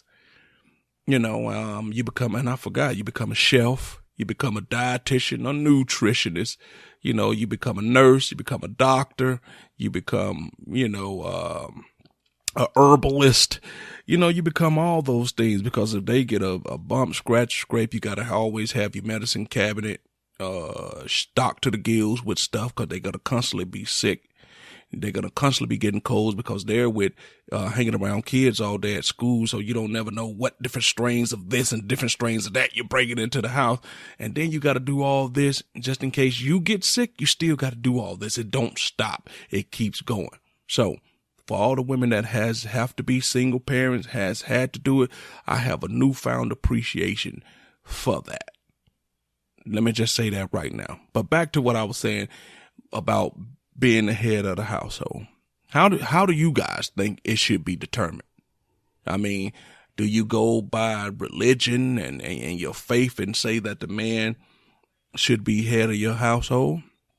Or do you feel that you guys have been together for a while and you feel you make the money, you better job, better education, so you should be the head of the household as a woman? Or do you feel it should be made by whoever makes the best decisions? Or do you feel it should be, a joint effort?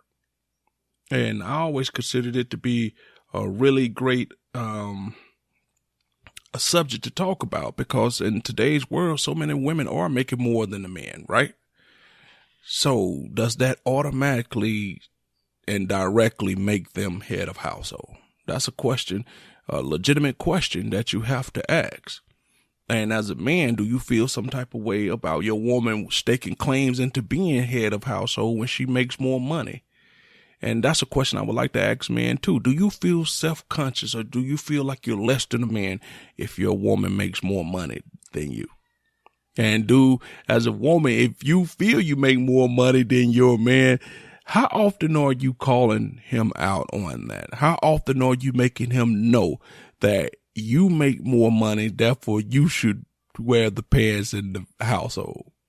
I mean, it's a very interesting dynamic when you think about it because every household has its own structure. Every household, is different in a sense that different things go into making it run smoothly and making it run well and work. Now, don't get it twisted. There are some households that are very dysfunctional that aren't working, but it works for them. If you was to look at it from the outside looking in, you'll say, I don't know how in the hell they make it, but it works for them, you know? So who ultimately should be head of the household? And the reason I asked this question is because, and if I had an ideal situation and if I was a, new guy starting out fresh and I was looking for me a suitable mate, and we started off and we said, okay, cool, let's move in together. Let's make it happen. And she makes more money than me. I don't know if I'd have a problem with it, to be honest with you, especially if she was the type of woman where she wanted to work with me and we both pulling in the same direction. See, that only is an issue when you dealing with a woman who knows above all else that she makes more than you, and she feel that you aren't going to do anything to try to step your game up and get at least to her level or past her. And after a while, she starts to look down on you, because when you guys get into an argument, you'll never hear this when everything is good and everything is on the up and up, right? I mean, that's just the way most arguments work, you know, no matter what you're arguing about, whether it be money, sex, infidelity, or whatnot. 9 times out of 10, we as human beings do not bring the negative stuff out until we're mad, until we're upset. You know, it comes back as some type of argument. You know, it always comes up. So let's say you do something wrong. You make one financial mistake or something like that, where you maybe blew some money or mismanaged some money.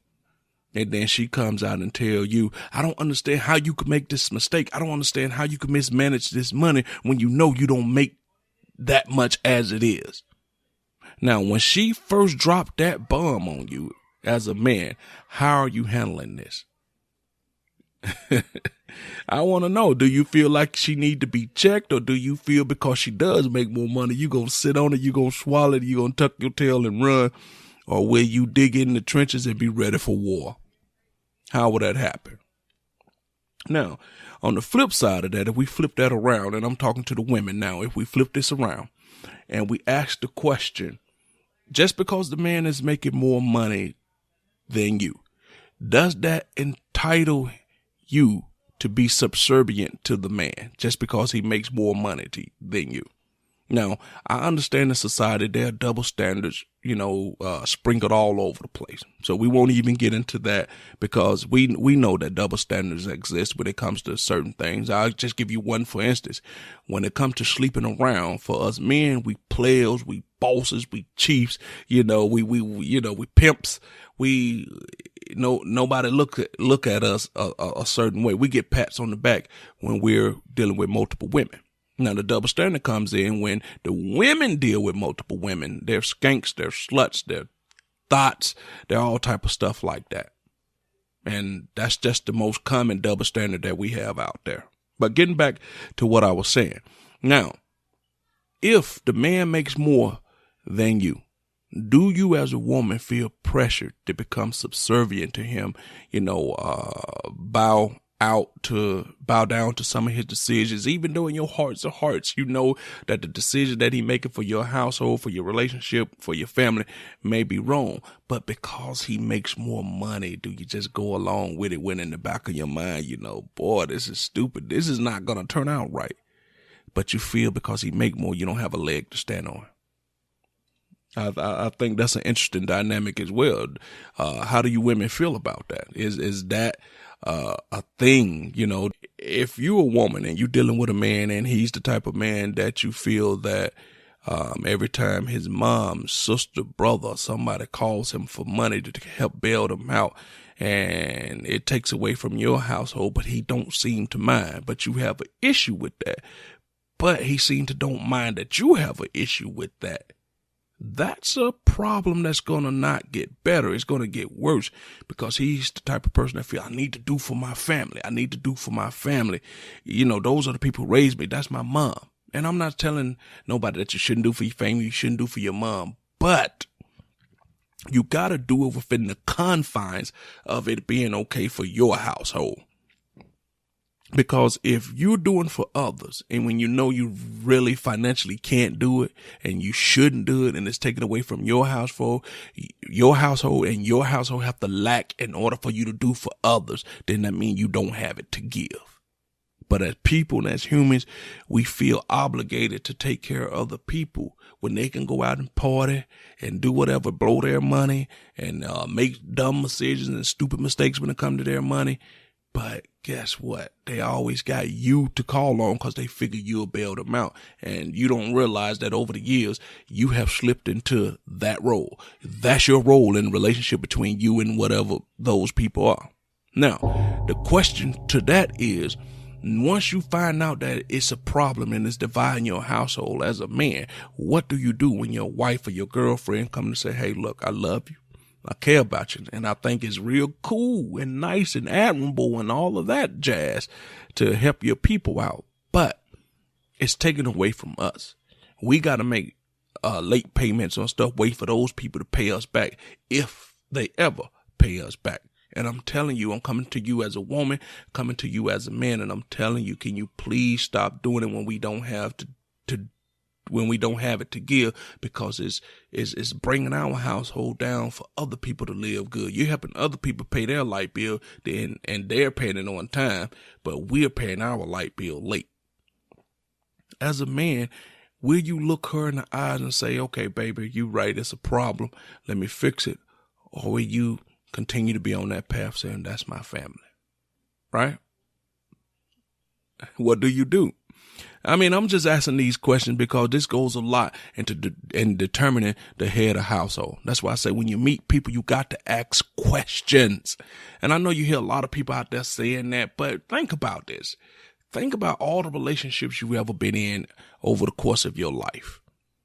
And think about before y'all got to a certain point, how many real questions you ask. And I'm not talking about BS questions like, what's your favorite color?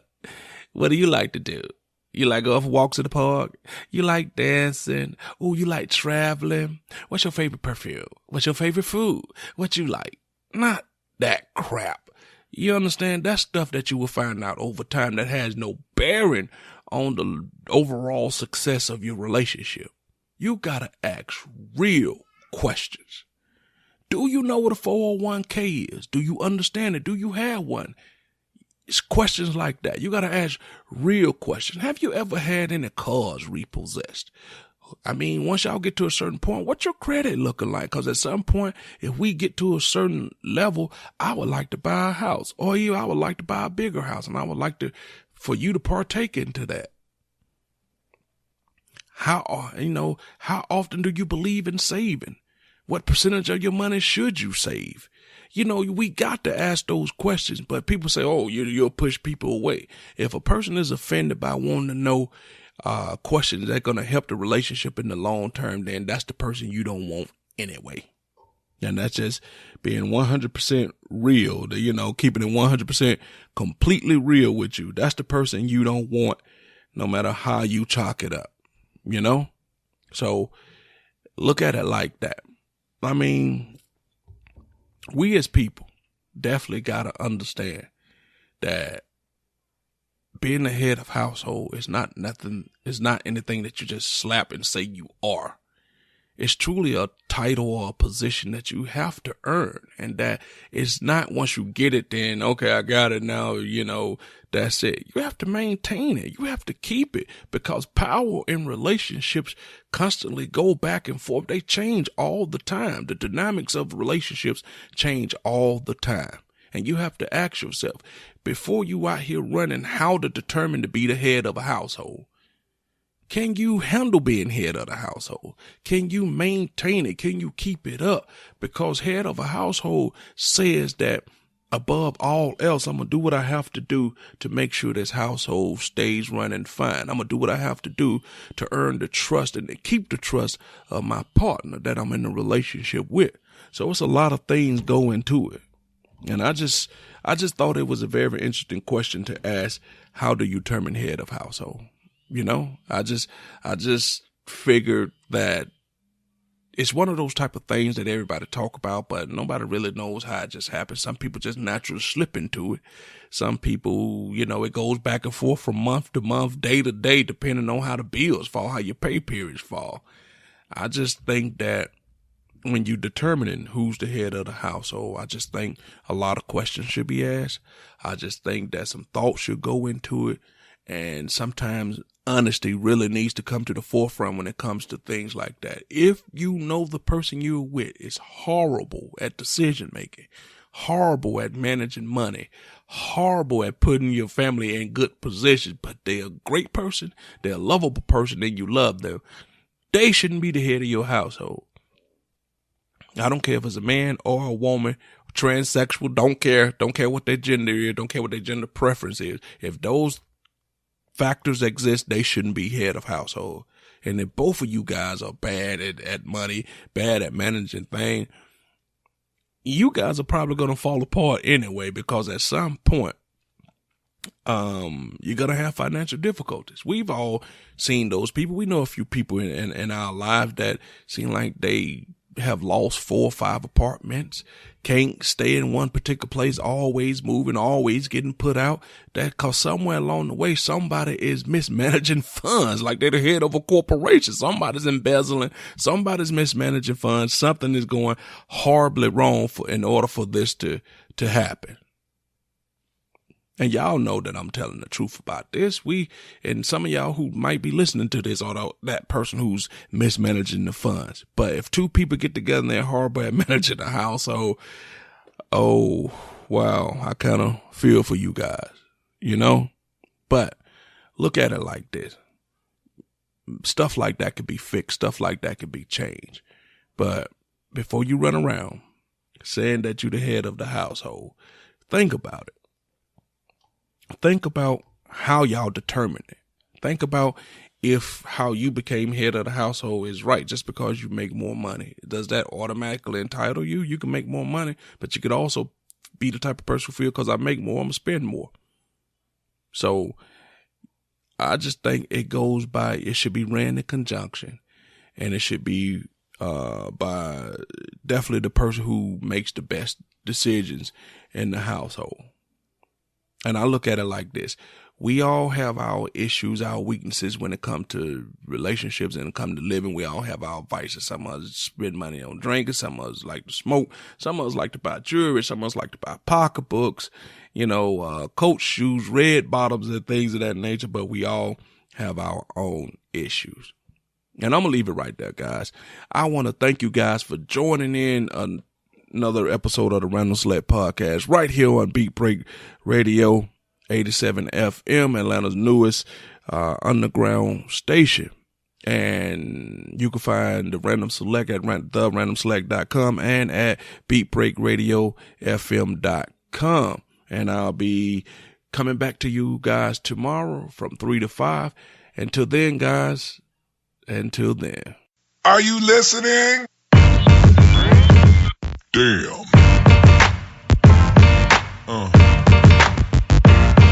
Yeah. Yeah. Yeah. What's up, ATL? Make sure that you check out the D Here Radio Show on Beat Break 87 and beatbreakradiofm.com. Hey world, it's your man Precise, and I have great news. The Precise Music app is finally available for your iPhone, Android, and BlackBerry through Amazon and other app stores. That's Precise Music. Music is spelled with a Z. Go get it for all things Precise. Powered by BlackVibes.com. I tried to put it off, but I can't. It's on me. Tried to blame the other man, but I can't. It's on me. Stay in tune. That's Precise Music. Music is spelled with a Z. We specialize in creating mobile apps for the entertainment industry. Go to bvmobileapps.com, click Get Started Now, create your account, choose your package, upload your content, and click Submit. BV Mobile Apps. Make it easy. Make it mobile. Listen to Beat Break 87 FM on the go. Download the Beat Break 87 FM app from the app marketplace, including Amazon, Google Play, and the App Store. View photos, videos, and Beat Break 87 shows on your mobile device. Download the Beat Break 87 FM app now for free. He has performed on stage in front of thousands of poetry lovers. He has sold out shows and rocked the crowd with the best poets in the industry. Welcome to the stage, spoken word artist Patrick Duncan, better known as the Preacher Man. I am Benjamin P. Montgomery. I invented a boat propeller. I am the former president of South Africa, Nelson Mandela!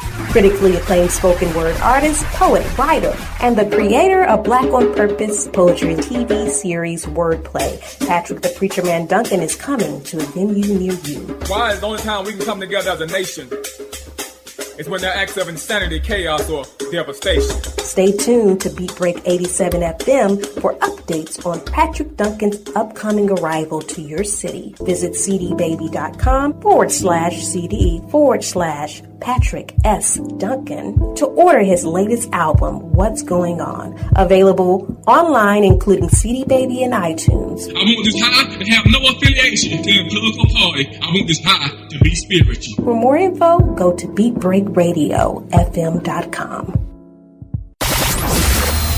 Want to catch up on all the latest news, music, entertainment, and Beat Break shows? We got it on demand at BeatBreakRadioFM.com and on the iHeartRadio app under Beat Break 87 FM.